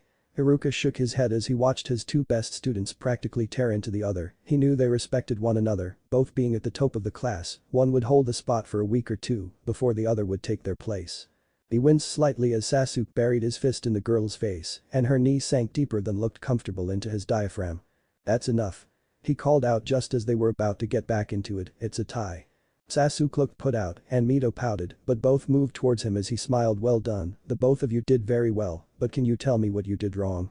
The girl scratched the back of her head with a grin. "I thought Sasuke wouldn't be able to move once I got him over my shoulder. I underestimated him." The teacher nodded happily and looked over at the Uchiha, who was looking anywhere but at him. "I moved in recklessly thinking she was defenseless. I dropped my guard and paid the price." He rubbed his tender stomach, looking put out at having to admit it. Iruka smiled brightly at his most promising students. "Very good. Remember, admitting your faults is the first step in fixing them." Mito nodded enthusiastically and Sasuke gave a curt nod. He smiled as they moved away and he called the next pair. "Your sister is very skilled." He tried his best not to stiffen at those words, so suddenly said as a figure moved next to him. He knew it was noticed though. "So is your brother." He inclined his head slightly. This man was an Anbu captain after all. "Did you train her?" he asked in a soft voice, a small current of interest in his voice. "I gave her some pointers." "I see." They stood silently, one not knowing what to say and the other being perfectly fine with saying nothing. They stood watching the sparring for a while. When Iruka had called an end to the class, the man turned his attention to the child, only 10 years old and already in the Anbu Corps. "You have been drafted into my squad, Naruto-kun. I will meet you at the Hokage's office at the given time." "Hi, Taichu." He bowed slightly.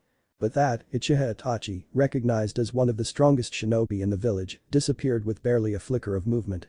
Mito hummed a happy tune as she exited the gates of the school. She had kept her lead against Sasuke after all. She still had a lead of 2 matches, she wasn't willing to let that number dwindle. Her face lit up in happiness as she caught sight of her brother, bounding over to him and wrapping him up in a hug. "Ani-san." She cried happily. "I missed you too today. Guess what, I beat up Sasuke again." She emphasized this point by making a fist and sending out a quick jab. He smiled softly at her as they turned a corner. She carried on talking, relaying every detail of the fight and all the highlights of her day, talking about anything that came to mind. Yes, he decided today was a good day. Chapter end. Chapter 6. Rods as weapons. His eyes shot open as the clock flipped to 6 a.m. moving methodically. He straightened his sheets as he prepared for the day. He let his mind wander as he walked out of the small room, turning to the door on his right. He rapped his knuckles twice against the door. He stood for a few moments. There was no answer. A sigh escaped his lips as he moved further down the hall. Opening the door, he moved into the bathroom, turning on his shower. Moving under the hot water was a relief. He felt so dirty, and the 3 showers he had had the day before hadn't helped in the least. Looking upon his hands in regret, his mind slowly moved to the event from the day before. He had killed, blood now stained his hands and his soul. A few tears blended with the water running down his face. He shook his head to rid himself of these thoughts. "No. This is the path I chose. I cannot go back now." He shook his head ruefully as a chuckle escaped his lips. He fell to his knees. Why does it have to be like this? Why do? There was a sharp knock on the door, breaking him from his thoughts. "Ani-san. Hurry up." He stood quickly, shaking his head as he turned the water off. "Be patient, Mito, I am almost done." His voice was soft, but he knew he was heard by the scoff he received in return. A small smile made its way onto his face. He had reached the sink now, brushing his teeth to a rhythm only he could understand. His other hand slowly moved towards his fringe, lifting the hair out of the way. 2 small protrusions were visible. He touched the tip of one softly, staring at it through his own reflection, grimacing softly. If the villagers were to see these, he let his hair fall back into place, not wanting to continue that thought. He didn't know why they were growing, and he was much too worried to ask. "Ani-san." The voice was desperate now.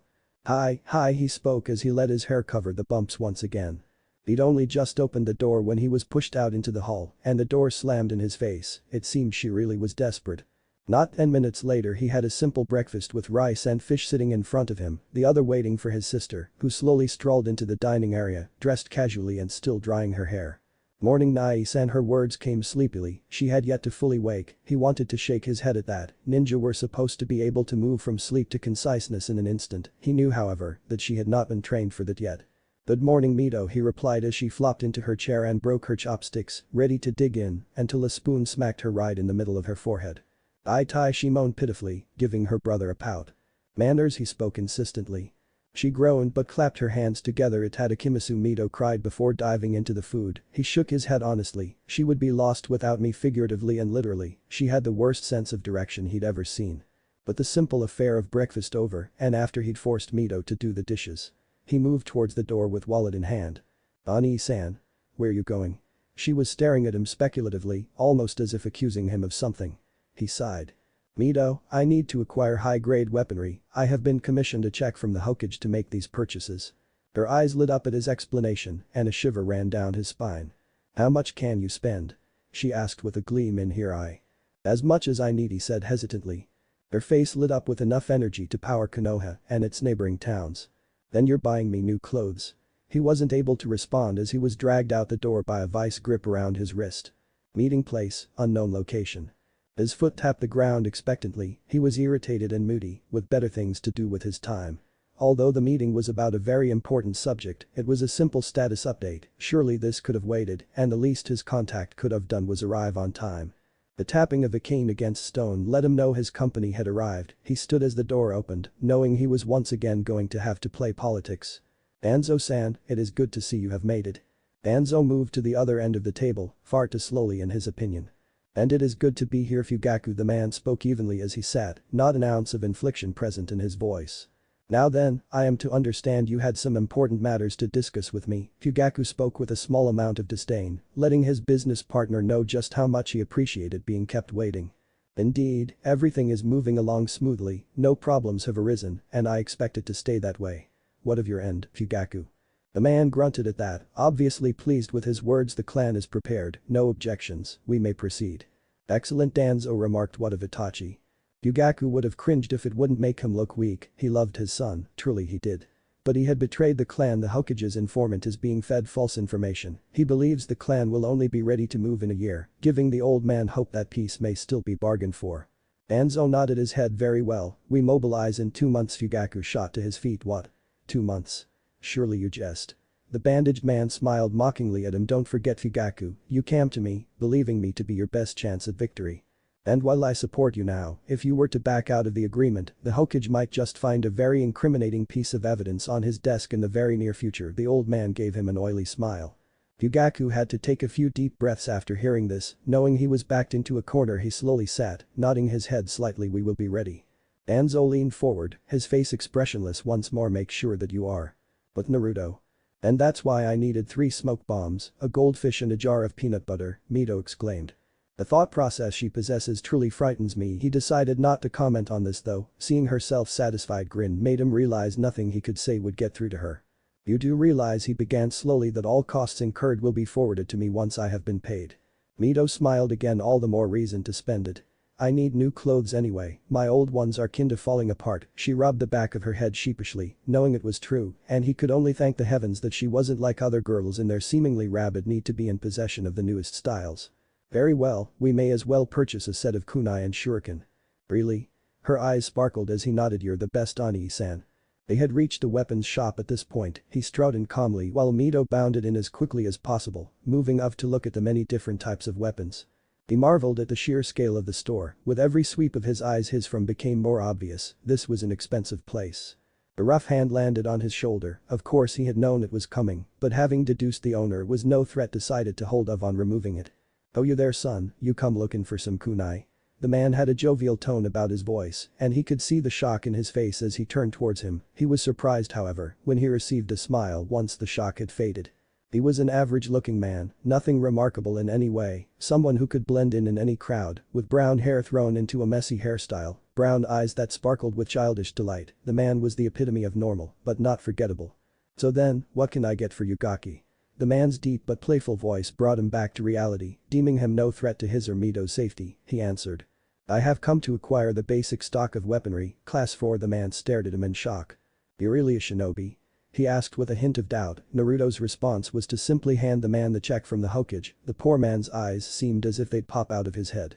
"I see," he said, softly scratching at the stubble on his chin. "Well then, I'd best be getting your stuff together, have a look around, and see if anything catches your eye." He gave the boy a small smile, obviously still quite shocked, and received a nod in return. The man moved into a back room behind the counter as Naruto strode off, looking for anything interesting. A few katana caught his eye, but not only would it take years to master such a weapon, it didn't feel quite right in his hands. He sighed as he set a pair of side down, wondering if he'd ever acquire a weapon that suited his style flawlessly. There would be no exceptions in that regard. He'd need something he could use practically and easily hidden, something that would not hinder him in tight spaces or slow him down in the open. He placed his hand on a bow staff, giving it a twirl before once again striking it from the list. Much too large, of course he would still try them out, even if he kept it in a ceiling scroll most of the time. He'd been in need of a weapon that was perfect for him, even if it went against his desire to be able to use it in tight spaces, as long as it felt right. The scream of youth violently jerked him from his thoughts as a man in a green spandex one-piece burst through doors of the establishment, followed closely by a man with silver hair and a face mask, slouched lazily with an orange book in his hands.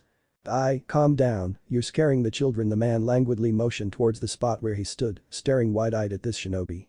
Indeed, the flak jacket marked him as one. The man appeared before him in an instant, nothing more than a blur as he approached. Forgive me, I was merely enjoying the overflowing youth of our village." The man all but screamed. Naruto nodded dumbly at the man, not knowing quite what to say. A smile broke out that covered almost the entirety of his face. "My name is Mido-gai. The youthful green beast of Konoha." Naruto twitched slightly at that. This was Konoha's supreme master of Taijutsu. He tried to smile, but it was more of a grimace, and inclined his head slightly. "It is a pleasure to meet you, Mido-san." "Don't mind him." The silver-haired man was standing beside Guy now, calmly reading his book while giving half his attention to the child in front of him. "You're Naruto, right?" He wasn't very surprised at being recognized, it was nothing new after all. "That is correct." He lowered his head once again and received an upwards turn of the eye as the man snapped his book shut and slid it into his pocket. "My name is Kakashi Haddock, and my friend here has already introduced himself." Naruto stood rigid at this, not believing that he had the luck to run into two of Konoha's elite jounin. Their reputation certainly preceded them. "Yosh!" Guy screamed. "It warms my heart to see such youthful excitement." He cast his gaze over to where Guy was staring and noticed Mido was doing her best impression of a hyperventilating squirrel, staring at a pack of explosive tags with a pair of nunchaku in her hand, seemingly unable to decide between the two. She eventually grabbed both and headed towards him, no doubt wanting to ask for both, and froze when she saw Guy giving her a massive grin. "Ani-san," she called as she turned to him. "A pervert is trying to seduce me." "Sick him." Kakashi chuckled and Guy looked absolutely terrified, gaping like a fish while looking to Kakashi for support, which came not from the silver-haired man, but the white-haired boy. "Mido, show some respect." "That is Mido-gai, an expert in Taijutsu and one of the strongest ninja in the village." Mido seemed shocked, and Guy's face lit up once more, glad his talents were appreciated. "Yosh!" he cried. "It is truly youthful to be recognized by this generation's youth." The man was so excitable, how did he even become a shinobi? Mido tuned him out, probably trying to preserve her sanity, and turned towards her brother. "Ani-san," she thrust the exploding tags and nunchaku his way. "Can I get these?" she asked, seemingly radiating happiness. "Only the nunchaku," he told her with a firm gaze. She opened her mouth to protest, but it died when he glared at her. She huffed and turned away, moving to put the tags where she had found them. "Quite an interesting sibling you have there," Kakashi noted. "Youthful," agreed Guy. "Your praise is appreciated," he said and dipped his head in thanks. Kakashi waved him off as Guy smiled and moved back to the counter. The clerk had just emerged from the back. "Ikumi-san. I have come to acquire new weapons for my most youthful practice." Guy once again gave a megawatt smile. And the clerk seemed to slump at the sight of the man. "I'll be right with you, Guy-san, just putting through that young man's purchase." He gestured to where Naruto and Mido were standing, the latter having joined him a few moments ago after putting the tags away. He noticed the nunchaku in her hand. "You buying that too?" He punched in a few numbers when he got a nod in response, handing over the pouch filled with the basic requirements of Anbu Basic Class 4 equipment: 24 kunai, 32 shuriken, 10 meters of high-quality weaved ninja wire, 5 explosive tags and 3 smoke bombs. Plus the nunchaku, comes to 16,000 ryo. He filled out a small piece of paper from behind the counter, writing the referral number on the check Naruto had given him. He'd be paid in full by the end of the week. Before handing the slip of paper back to the boy. "Anything catch your eye, kid?" he asked with a smirk, but frowned when he saw the child shaking his head. Unfortunately not, nothing seems to quite fit, Naruto replied. Well, let me know what you need. Then the man leaned forward over the counter. My pride as a blacksmith ain't no small thing, you know, the man spoke firmly. Naruto nodded his head in response. I'll inform you if anything catches my eye. The man nodded resolutely. I'll smith it myself if it don't exist. He tapped his fist to his heart. My pride's on the line after all. He'd handed Guy a package and punched in the numbers, all while speaking with the boy, staring at him seriously.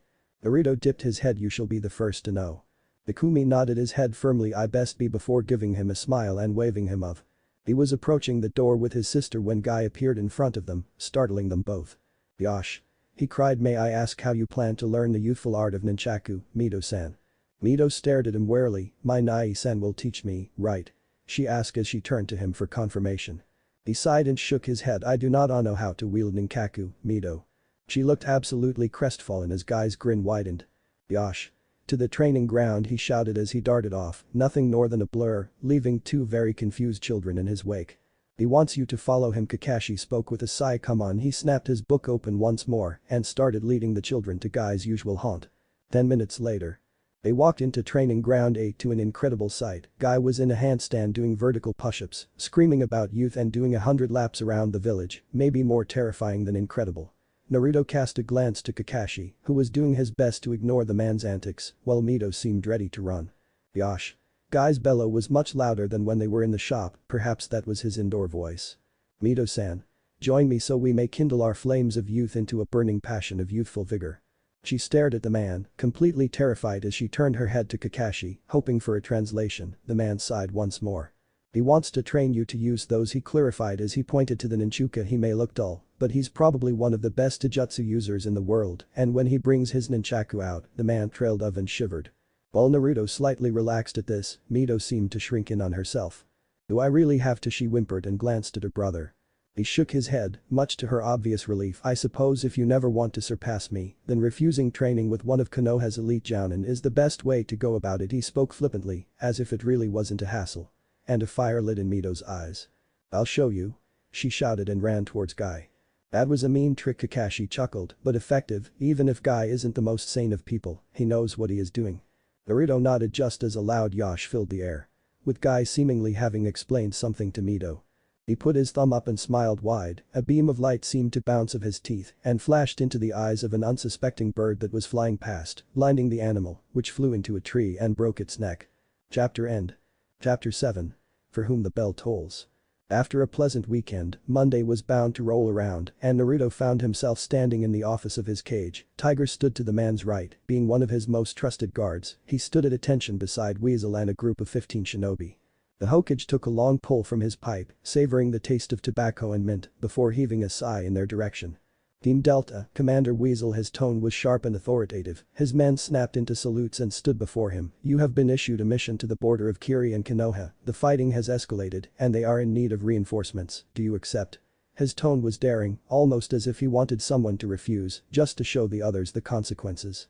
Weasel took a step forward and bowed deeply to his cage. Team Delta will accept the mission, Hokage-sama. The old man nodded in approval, handing over a small scroll, and waved of the men standing before him dismissed. There was a flicker of movement, and they were gone. Naruto reappeared in the Anbu base, making his way towards his commander's office. Seeing that he was the last to arrive, he silently took his place among his comrades, at attention before his commander. This mission has a minimum requirement of 2 months active leave. Weasel began. It's off the books, with only the Hokage and higher-ups in the know. We are to defend the borders from a force of an estimated 200 Kirin. No one is to know where you are going. Questions? The woman to the right of Naruto stepped forward. Sir, I was not aware we were having skirmishes with Kiri. Why now, and why is it classified?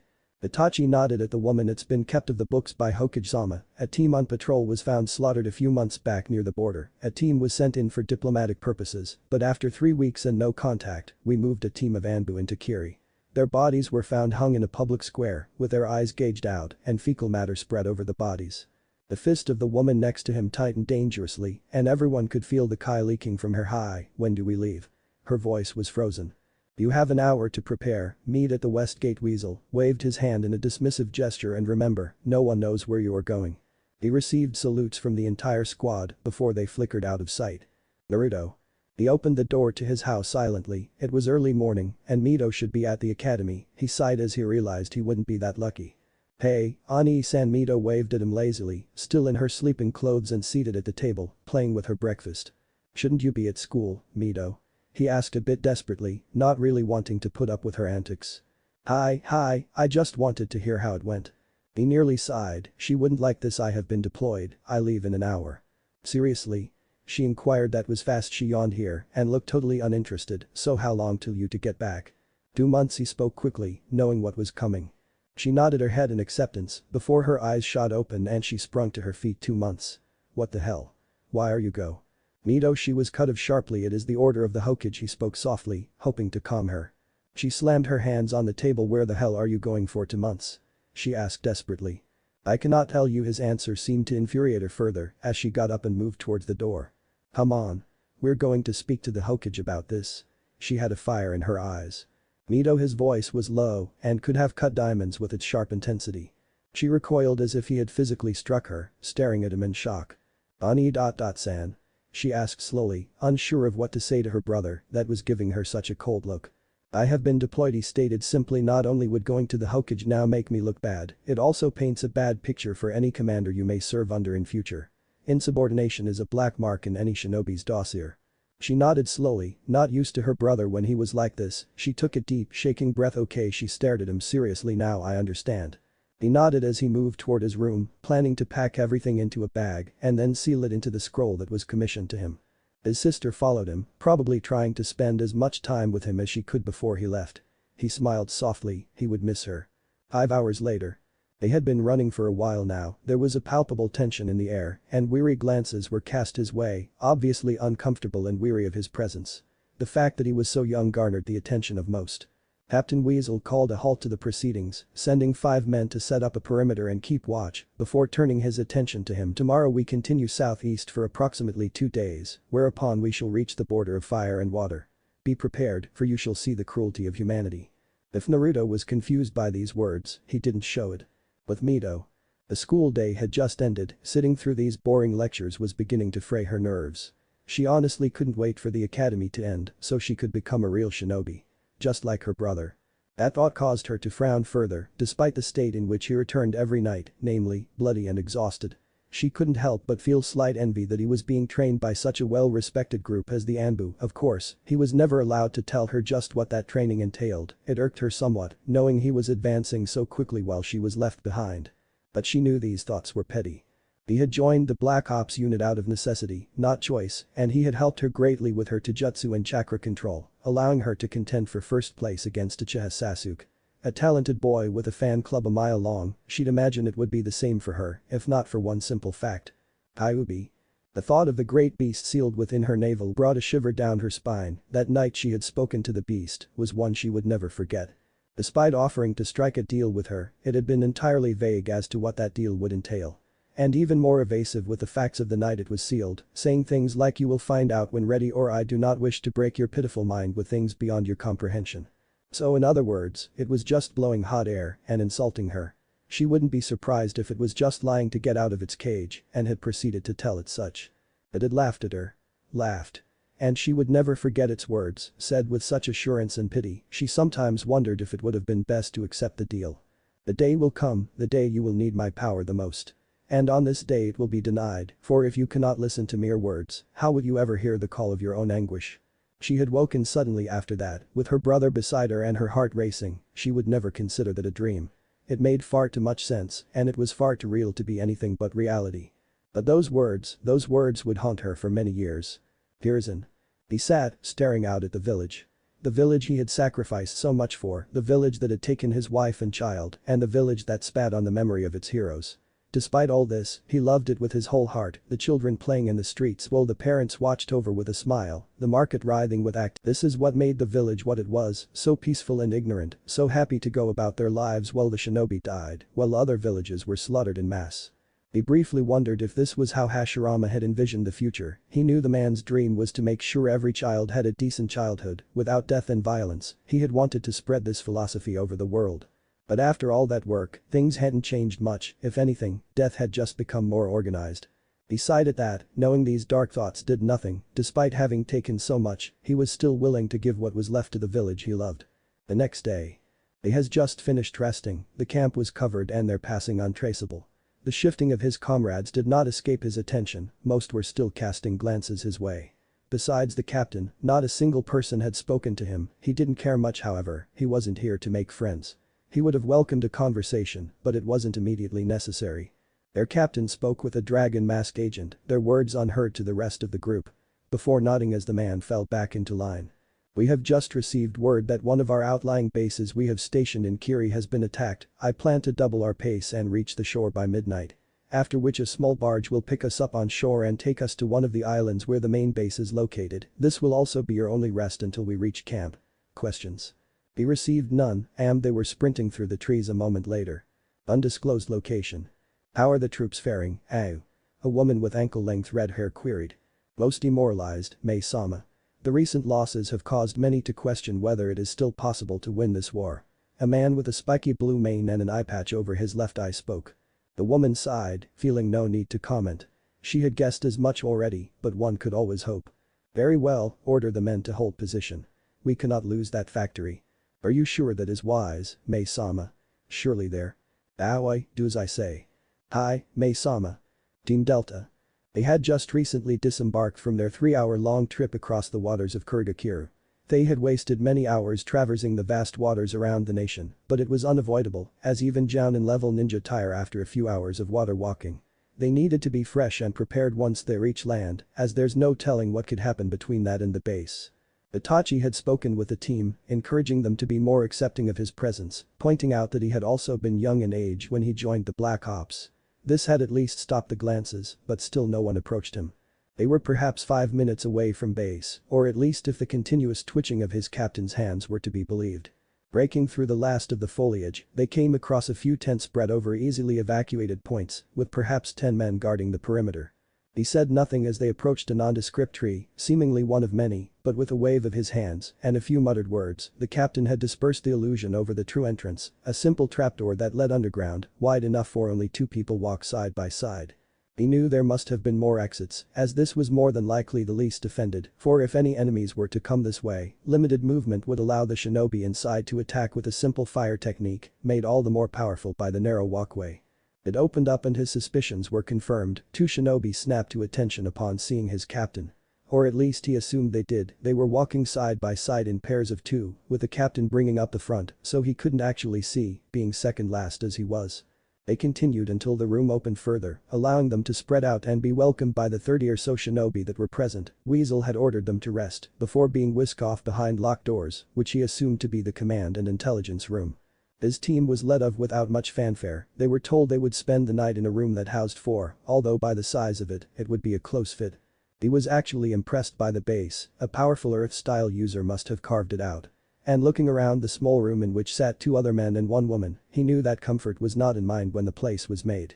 There was tense silence in the air, more than likely due to his presence, he couldn't blame them though, he was an unknown. And in this world, unknowns tend to get you killed. There was shifting from the horse-masked man in the corner opposite his, before he seemed to come to a decision and slowly reached up to remove his mask. His face was average, forgettable and common, more than likely used to his advantage, he smiled disarmingly, but there was an unmistakable bitterness as spoke. Name's Koga Hachiro, Gaki. He placed the mask by his side and shifted around, trying to get some level of comfort against the stone wall. The woman moved next, slowly sliding her cat mask off her face as she turned to him. Yuzuki Yugao. She inclined her head towards him. The man to his right seemed hesitant, and after the mask was removed, he understood why, most of his face had been burned away by a fire technique. A grotesque smile seemed to be permanently plastered to the right half of his face. Mamoru, the man rasped, it seemed he'd taken a breath from whatever technique was launched at him. He slowly moved his hand to his own mask, slowly sliding off the design of a hawk. This moment would decide whether or not they could work as a cohesive unit. Uzumaki Naruto. His voice was soft as he revealed his face to the others. Mamoru's hand moved to his face as he rubbed his cheek, where he got it wasn't much of a mystery anymore. Koga seemed genuinely shocked, Yugao had tilted her head as she scrutinized him, and the burning gaze of Mamoru seemed to bore into his skull, but it was surprisingly the scarred man that spoke first. Called it. He spoke quietly as Koga handed him a tidy sum of money. Yugao made no move as she continued to stare, and Koga seemed put out on having to part with his money. Naruto stared quizzically at the man. You bet on my identity. The man smiled at him, although it seemed to be more of a grimace on his scarred face. I don't pass up free money, kid. You suddenly drop off the radar a few years back and now we got a new recruit that was either a midget or a prodigy, wasn't too hard to figure out. He nodded slowly, surprised that he was receiving no animosity from these people. Yugao seemed to pick up on his thoughts as she spoke. We hold no spite for what you contain. We all knew the fourth personally, and thinking his seal anything less than perfection would be an insult to his memory. Naruto nodded again. He never understood the seemingly godlike reputation the fourth had garnered. He was just a man, a dead man. He knew that he was supposedly one of the best shinobi of the last 100 years, but the devotion shown by most was unnerving. Koga smiled. Since we're all going to be working together, why don't we tell each other our fields of expertise? If only for the Gaki's sake. Yugao nodded. I specialize in Kenjutsu and close quarter combat. I know a few fire style techniques and have basic tier 2 sealing knowledge. Mamoru spoke next. I specialize in strategy and earth style ninjutsu. Koga smiled as he continued. I've got some impressive lightning style ninjutsu and I'm one of the best ninjutsu users in the village. He spoke as he rubbed his thumb under his nose, obviously proud of his skills. I am a close quarter specialist, focusing on Taijutsu. I also possess a single A rank wind style jutsu with 5 supplementary B ranks.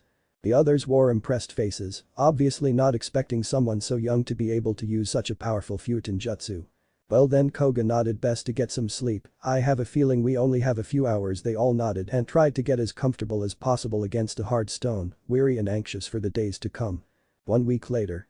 It had been far too quiet for Naruto's taste. The tension was mounting and he felt like he was about to snap. Thankfully the captain seemed to notice he and the other 3 had formed something of a bond over the last few days and he was deployed with people he knew he could count on to have his back. Koga seemed to be a go-with-the-flow type of guy. Mamoru was stern and unwavering in his devotion to the village, but it was hard getting a lock on Yugao's feelings. She seemed high-strung and anxious and he doubted it had anything to do with the mission, or at least not directly. They were currently patrolling one of the smaller islands, just south of the main island of Kiri. There had been no word on the base that was attacked. It seemed the higher-ups were keeping things from them. Mamoru stilled suddenly, causing the others to come to a stop. Enemies, 10. He was using Anbu hand code 2 clicks west, 8 to 3 minutes. They dove out the way and began laying traps. The order had come down just yesterday that tension was high between the villages, lethal force was authorized. Naruto could hear his heart pumping, his hands were shaking, and his body was trembling. What's happening? He questioned himself. His thoughts were cut off as a muffled thud was heard. A small group of shinobi had landed in the clearing. The obvious captain, for he strutted about as if he was nobility, moved toward the tree line. We know you're here, he grinned, a sickly sight to behold, yellowing teeth and ugly face, compounding this fact. How about you just come on you? His voice cut off as he took a step forward and the ground shook beneath their feet. Blood flew from the center of the blast and rained upon the clearing.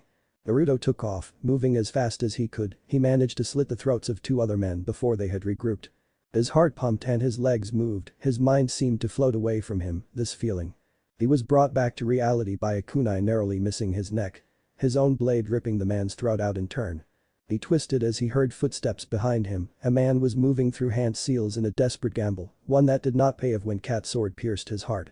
His gaze swept over to Mamoru, his right arm hanging limp and defending himself against 2 men. His body moved before he could stop it. A single bone ripped open his palm as he drove it forward, piercing the man's eye. One more push drove it through the brain. The other paused in shock, and Mamoru had already ended his life. He heard a gasp from Kat. She was staring at him in slight shock, but couldn't continue as she defended herself against a flurry of slashes. Mamoru nodded to him as he jumped up, going to assist Yugao. He knew there would be questions later. A thud let him know he had company. He twisted as a white blur moved past his face and gasped as his vision settled on his assailant. Stark white hair stood out amongst the dull backdrop of Kiri. A single sword of bone rested in her hands. Her clothes were a mess and she seemed starved. Madness shone brightly in her eyes. They shook with such intensity and focus as she studied the sword he held in his own hands. Her eyes finally moved to his and a savage smile broke out over her face. "Ma." She whispered the word, half of it getting lost in the sounds of battle. What? Naruto whispered, still in shock over seeing her.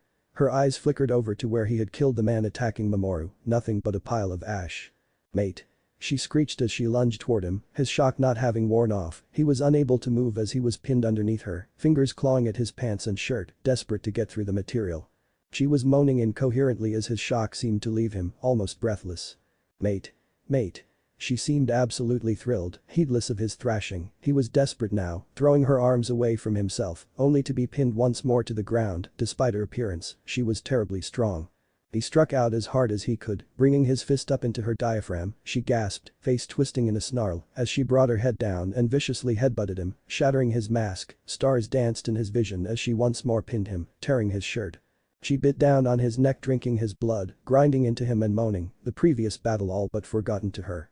He struggled further, not wanting to be defiled like this. She didn't appreciate his struggles and threw a vicious fist across his chin, and his world exploded and the entire spectrum of sound shifted. A deafening shriek sounded in his ears. Her strength was no joke. His protests became weak as she shifted on top of him, delighted that he seemed to be cooperating, and a shadow filled the corner of his eye. Chapter end. Chapter 8. Wake me up. His world was still shifting as he floated in and out of consciousness, barely aware of the weight shifting atop him. As his mind clouded and vision swam, thoughts swirled in his mind as the darkness encroaching his vision finally took over. Warm arms suddenly wrapped around him from behind, snapping his eyes open from the unexpected contact. He found himself no longer in the clearing, having seemingly appeared in a wide and endless void. He wondered for a second if he died. Perhaps the blow to the head had been far stronger than he thought. "It's wonderful to finally meet you, my precious son." The voice tore him from his thoughts as he whipped around, trying to draw out a kunai, and then his very world ground to a halt. "Who are you?" Considering the situation, he found himself amazed that there was no hitch in his voice, no waver to his words, for the woman sitting in front of him was undoubtedly related to him. From her cascading snow-white hair, the smooth and aristocratic contours of her face, the thin lines situated on her forehead, and the calm and level expression she kept, the similarities were uncanny. She smiled softly at his question, a smile he realized was one reserved for those who held only the most special place in one's heart. "You know who I am, my precious one." Her voice seemed to be gifted unto her by the gods themselves. It spoke only of benevolence and an unending kindness. As she gazed at him, he found his knees weak as he dropped his guard, a part of his mind screaming at him not to do so, the other part far too enraptured to care. "Mom?" The whisper that escaped his mouth was spoken so softly that one could have mistaken it for a breeze, but her smile widened as he gazed at her, not truly comprehending the situation. She held her hand out to him, long and finely filed nails that spoke of nobility were the first thing he noticed as he laid his hand in her own. "I have missed you." He found himself once more in her arms as she pulled him towards herself, wrapping him in a hug. His body froze at the contact, even as warmth flooded through his body. So this is the love of a mother, his thoughts whirled, but this was the most prevalent, even overriding the thoughts of just where they were. He lay within her arms for an amount of time that felt far too little to him as she shifted her body, not letting go, but now within his line of sight, all the while the smile had not left her face. "How?" Now that the tender moment was over, he asked a question his mind couldn't find an answer to. Her smile never wavered as she gazed at him with seemingly sightless eyes, a fact that he took note of before filing it away for later. There were more pressing matters after all.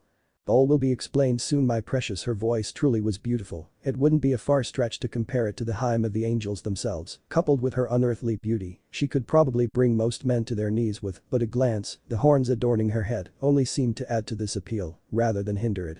She stroked a hand through his hair, seemingly very pleased by its length and condition, which he realized he had inherited from her. Even after weeks of abuse it had retained its almost silk-like texture. He had never cared much for it, but was suddenly very happy it pleased this woman so. She withdrew her hand, placing it above his heart. "You have grown since I last saw you." Her words drove a wedge between the feeling of fulfillment and the reality around him. "I don't understand." He shook his head to clear the thoughts running rampant within his mind. "When I gifted you with the body of a warrior, my precious. Do you not recall?" Her voice was slightly disappointed as she gazed at him, but smiled as he shook his head. "I remember." His gaze swept out across the barren landscape, "but I don't understand where we are, or even how this is possible." His voice was laced with confusion before he turned his face to her. "Did I die?" She seemed shocked at his words, but after a moment her eyes softened. "No, my precious, you are still very much alive."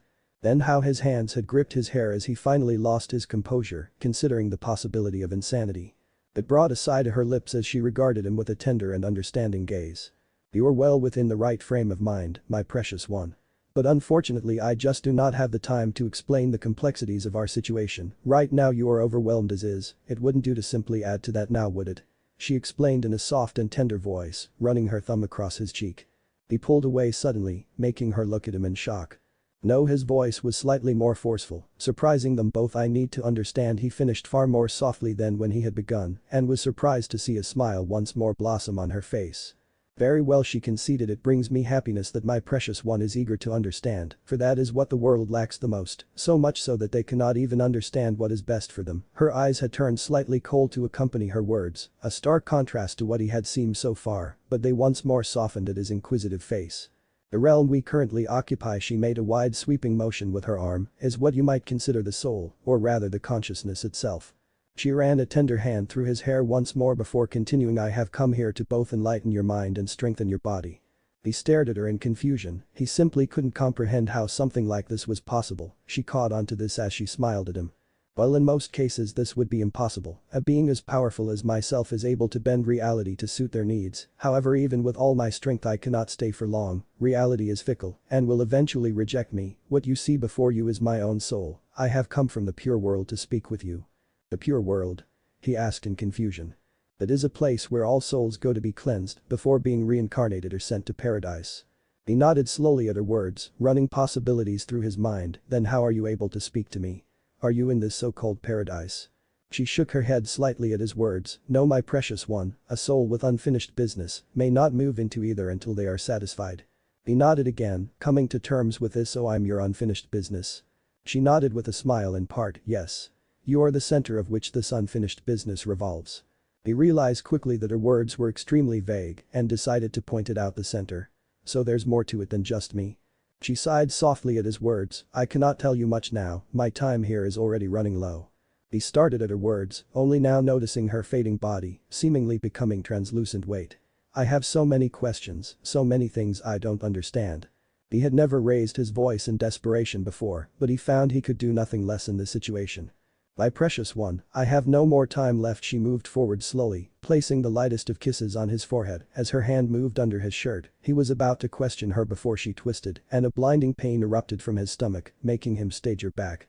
What? He rasped between clenched teeth. She wrapped her arms around him once more. I am simply giving you back what should have been yours since birth, something the foolish mortal decided to seal. He wanted to question her words, but something else came to mind. But outside, I was being. She placed a finger on his lips. Now no more than an upper body, my precious. What do you do with a wild animal? The question seemed rhetorical as she continued. You tame it. But those words, she disappeared, taking the warmth with her. You go. She was still rushing towards her downed comrade when his eyes suddenly snapped open, confusion evident but the determination even more so. His eyes gazed up coolly at the girl on top of him. She was just about to lunge forward when it happened. Every single person stopped their fight to stare in shock as a veritable wave of chakra washed over the clearing emanating from the downed boy, Yugao's blade a few inches away from the girl's neck. In a stunning display of pure power, the chakra suddenly lurched, launching the girl straight into the air. A sickening crack sounded through the air as she hit a low-hanging branch, blasting through it before her flight arsed, and she hit the ground with a thud. The child had stood while everyone's gaze followed the girl through the air, the ground cracking around his feet as the silver energy surrounded him, wrapping around his body. Long wisps of chakra emerged from his body, shining like the full moon in the night sky. He took an unsteady step forward, the ground cratered at his feet before his head shot up, and everyone took a step back. The wisp suddenly shot out like a whip, striking the last four enemies Koga was attempting to deal with. Mamoru was laid out on the floor, bleeding but still alive. The whips of pure chakra tore straight into their flesh, all of them blinking in shock. That's when the screaming started. The three men and single woman howled in absolute agony, the reason becoming clear as seconds later the flesh around where they had been pierced began to turn a dark shade of black, as if the chakra was eating away at their skin, a very accurate approximation. It didn't last very long, however. When blood started to run out from their eyes and ears, the screaming stopped and the tendrils disappeared. The boy took another staggered step forward, finally regaining his bearings as he trudged over to Mamoru, the man staring in shock, but not fear, as he laid his palm against his chest right where the heart was. A warm golden glow began to emanate from his palm, with the man visibly relaxing at his touch, the visible wounds disappearing in seconds.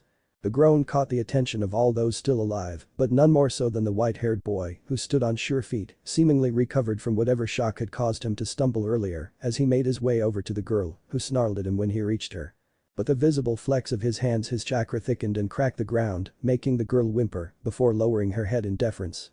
Seemingly satisfied, he turned, the girl scrambling to her feet before coming to stand beside him, head lowered and posture slumped. They all stood like that for a while, nearly unblinking as they processed what had happened. Well, I'll be damned, Koga, in his typical fashion, broke the silence. 5 minutes later. The trip back to base was done in silence, looks were passed between all those present. Respect and awe was the most prevalent among them, they had never seen such a phenomenon after all. It wasn't all that surprising that their captain stood at the entrance on their arrival, concealed eyes flicking to Naruto's unmasked face and the girl beside him. "Report," he ordered softly. Naruto stood silent as his team broke down the happenings of the past hour. He wasn't included for obvious reasons, the main one being that his mind seemed too far away. His teammates passed it off as shock after what happened. Itachi knew better, but wouldn't pry, as long as he felt it wouldn't be harmful to the mission, and only Naruto truly knew just what turmoil his emotions were in right now. The next day. He stood in the shower, eyes roaming his body as he allowed his chakra to circulate his coils, the seal upon his stomach visible as he stared downwards. It was notably different, the one solid black design had opened in the middle, seemingly making a small hole within the spiral. This was his proof, the only physical evidence that what had happened the day before was not just his imagination. He slowly turned the water off, the seals lining the pipe stopped glowing, no longer needing to warm the water. It was a small concession granted to them, and one they could all appreciate. A hot shower after a tough battle was much appreciated, no one needed to worry about using too much either, the pipes were fed directly into a nearby lake. And the heat seals only required a slight application of chakra to activate. The door clicked open as someone made their way inside. He was quite surprised to find Yugu standing there. Tears stained her cheeks as she glanced up, seemingly noticing him for the first time. She turned and bolted, a stuttered apology leaving her lips. Mildly embarrassed, but also realizing that Yugao must be in serious emotional turmoil right now, he got dressed as fast as possible and went after her. Eric's. He found her curled up in the corner of their room, the tears had stopped, but the air of despondence remained. He walked up slowly, sitting down at a comfortable distance, careful not to move too close. Every shinobi had a comfort zone, and he hadn't known her long enough to know what that was. They sat for a while in silence. Naruto had considerable experience consoling Mito. He knew if she was going to talk, she would never do so with him trying to force it. It was around 5 minutes later that she spoke. His deader voice was soft, she didn't move her eyes from the ground. He stayed silent, and sure enough she turned her head to look at him. "Hey, he went into the field a few months before I did. He wasn't even supposed to be there. He put his name forward in a meeting with the Hokage." She choked a bit on her words, but otherwise seemed to be getting her message across. There was silence for a few seconds. "You loved him?" Even though it was a question, both knew it to be more of a statement. Yugao blinked back a tear as she nodded. I think I was starting to. She was forcing out the words through gritted teeth. "I don't understand your pain, since it's just been me and Mito since the beginning. But just thinking of losing my sister hurts. I can't imagine what you're going through." He was never one for this though. Basic physiologically was taught to all Anbu, mostly to help people who have fallen into shock or to help them move on from a lost loved one. Just like this. He couldn't have Yugao like this, she would be ineffective out on the field, potentially killing him and the team. No, he had to sort this out. Even if his words about Mito were true. She nodded to him, seemingly feeling slightly better at his comforting words. Humans were simple like that, in need of contact, reassurance and love. Although there were the exceptions. "I'm sorry for your loss." He nodded slowly at her, before rising to his feet. "We have a briefing in 10 minutes, will you make it?" He wasn't looking when he asked, but she had the smallest of smiles on her face. As she looked at his back, she sniffed slightly. "I'll be okay." He nodded once before walking out the room, hopeful that his talk had at least made her reliable out in the field. She stared after him, grateful for his words. Chapter 9. Voices. "I won't ask you again, girl." The sound of an echoing slap followed these words, but beyond that, there was only silence. The masked man growled as he stared down at his current ward, a lithe and enunciated white-haired girl. She stared back, her countenance one of boredom, eyes glazed over, to the point he wondered if she realized she was not alone in the room. Shackles bound her wrists, inscribed upon the iron restraints were faintly glowing seals, designed to paralyze and negate the flow of chakra. He sighed at this point, almost pleasantly. "Whatever then, it's not my problem from here on out anyway." He signaled to someone cloaked in the shadows, a form nearly indistinguishable from the rest of the room. The darkness shifted, and from it emerged a woman, one with long blonde hair, tied in a messy bun. But any other features she had were hidden by the black garb and white mask that was worn. "It's your turn now." The captain was very specific about exactly how much harm could come to her. "No more than a few bruises was what he told me, and that's very obviously not working." He scoffed when he was waved off by the woman and froze thereafter as a voice. Plain as a blank sheet of paper resounded off the walls of the room. "That will be quite enough, Mouse." He stood by the door, form bathed in a strange mixture of darkness and light, his existence seemingly at odds with the natural order of the world, and the man shivered, disturbed on an instinctual level merely by the presence of this person. "Of course, Captain." He snapped a sharp salute and made for the exit, but his eyes found another, smaller form, hidden in the shadows of the room, right next to the captain, and his flesh stood on end. For there was a certain wrongness to this form's bearing, something otherworldly and vile. His senses were going mad merely being in the presence of these monsters. His foot passed the threshold, and the door slammed shut behind him. Freaks, the both of them. He shook his head of those thoughts and moved away, trying to ease his turbulent emotions. At ease, dear, the agent relaxed at his tone, but did not move from her spot. She had not been ordered to, after all. Now then, the captain spoke. I would like some answers, and you will be giving them to me. Dear stiffened at the words, as even though they had not been intended for her, the quiet promise that lay beneath his words was easy to understand. It was not merely a statement either. More along the lines of an assurance that no matter what may happen, there would be answers. But the girl was ignoring him. Her once distant and glazed eyes had locked onto the smallest form within the room. One could practically feel the excitement vibrate within her. Only him. Her eyes had shifted, boring into the holes cut within the porcelain of the captain's mask. I'll only talk to him. The captain had cocked his head at her words, and Deer was sure that at any moment the girl would be screaming, spilling her guts after being trapped in some horrifying illusion, but, to her utter astonishment, he nodded once, turned, and motioned her to follow. The great iron door closing with a final creak of steel behind them, and she could only wonder just what had possessed the captain to leave the rookie alone with a high-profile captive. She stared upon him, like a predator eyeing its next meal. It was unnerving in a way, the single-minded tenacity she gazed upon him with, as if he was the only thing that existed within the world at that moment. Off he was broken from his thoughts, as the girl uttered a single word, although he did not know what she wanted. Take your mask off. Her words were louder, more aggressive, and yet he could also sense the desperation boiling beneath the surface. Perfect. I might, he uttered, wistfully, but first, I'm going to need you to answer a few questions that I have for you. Her face twisted into a scowl, but she held her tongue. What questions? She asked, looking almost pained to do so, and he smiled behind the smooth white of his mask. Firstly, he began, is where your allegiance in this war lays, and just what you were doing with a party of loyal Kirin. Her face had split into a horrifying grin at his words. A hacking laugh racked her body, sounding more like a cough than anything else. Loyalty. This time, she actually did cough violently. I owe my loyalty to no one. I was following them to have some fun, you know, the good old hack and slash kind of thing. She was smiling broadly, but her face suddenly fell, her posture going slack as she looked away, pink dusting her cheeks. But if I was loyal to anyone, it would be you.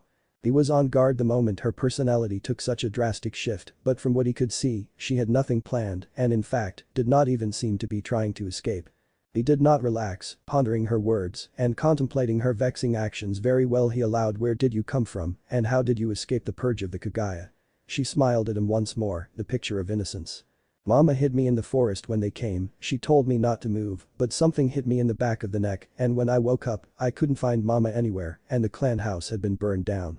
There were tears in her eyes. She stared into his very soul with her coal-like eyes, but once more, something shifted. So ever since, I've been wandering around, looking for things to kill. Her eyes were once more hard, bearing violent. He nearly reeled from such a sudden change.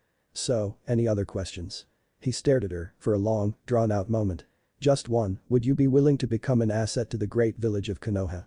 The silence that followed his question stretched on for what may have been an eternity, her expression one of shock. And once more, something changed. Her face softened, her head drooped and her eyes grey-wide as she stared upon him with hope etched upon her face. Really?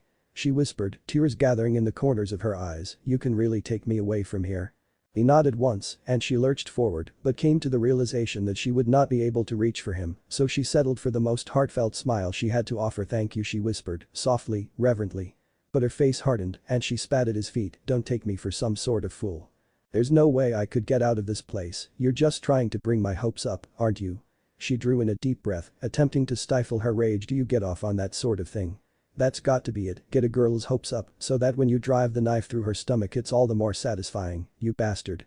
He regarded her silently for a few moments, his form still in the wavering light of the single torch upon the wall. Slowly, he reached for his cloak, shifting it over his shoulder so that it rested upon the middle of his bicep. Before a bone grew, slow and steady as the seasons, it grew from his shoulder, its shape slowly becoming that of a katana. A testament to his skill and the bloodline he wielded. I would not be so quick to judge, he said, in an even and monotone voice. The Hokage has already cleared your transfer to the village, so long as you prove to be non-hostile and ready to cooperate. As you can see, I possess the same blood limit as you. When this one person more will not affect the outcome of our situation. His voice was a slow drawl, meant to belittle and anger the one spoken to. He expected her to EXP load, whereupon he would play his full hand and if all went well, agree to join the village. But there was no need. As she stared at him, moments passed, perhaps minutes. Finally, she looked him in the eyes, tearing her gaze from the bone protruding from his shoulder. "If you're lying to me, I'll make sure to haunt you from the afterlife, and be assured, I'll rend my penance from your flesh when you arrive at the gates." He smirked. It was so much easier than he had thought it would be. He had left without removing his mask or giving her anything she had originally wanted. He supposed that she had ended up forgetting anyway. He had left her in such a state of disrepair and emotional turbulence as it was, if it ever became important. An almost inaudible thud sounded out next to him and he almost sighed. Yugu had become nearly insufferable as of late, always hounding him for a conversation and comfort. He put a smile upon his voice as he addressed her. "Kat-san, how surprising it is to see you so early in the morning. Shouldn't you still be asleep in the barracks with the others?" A sigh sounded out from behind her mask. "Naruto-kun, how many times do I have to tell you to call me by my name before you get it?" Her voice, while professional and monotone, carried a certain weight of annoyance and playfulness that he simply could not wrap his mid around. The past 3 days had been annoying to say the least, but, he had to admit, he was starting to enjoy the back and forth banter that had recently become a norm between them. She was interesting and ambitious, to say the least. One does not simply dream of becoming the world's most foremost mistress. "I might remember the next time we speak, Kat-san." His plans were running smoothly, agents in place and an entire clan waiting upon his whims. He sank back into his chair, satisfaction pouring out into the atmosphere, emanating from his very soul. He was so very close, his dreams, his ambitions. Soon they would all come to fruition. Years of manipulations and planning were finally coming to a head. He leaned back further upon his throne, a throne that would be traded in soon for a more grandiose one, a more ruthless one. "It will be for the best, Hiruzen. Your time is at an end and I shall be the one to usher in the true age of shinobi. And you will be remembered as nothing more than a vile mockery of what a shinobi is and what they are bred for. Your time has come." A slow, haunting laughter emerged from his aged lips, a promise of pain, a promise of change. End chapter. What if Naruto was stronger than Hagoromo? And thanks for watching my video till the end. If you enjoy this content, then do consider subscribing to my channel and leave a like if you guys need the next part. Comment down and thanks for watching the video and see you guys in the next video.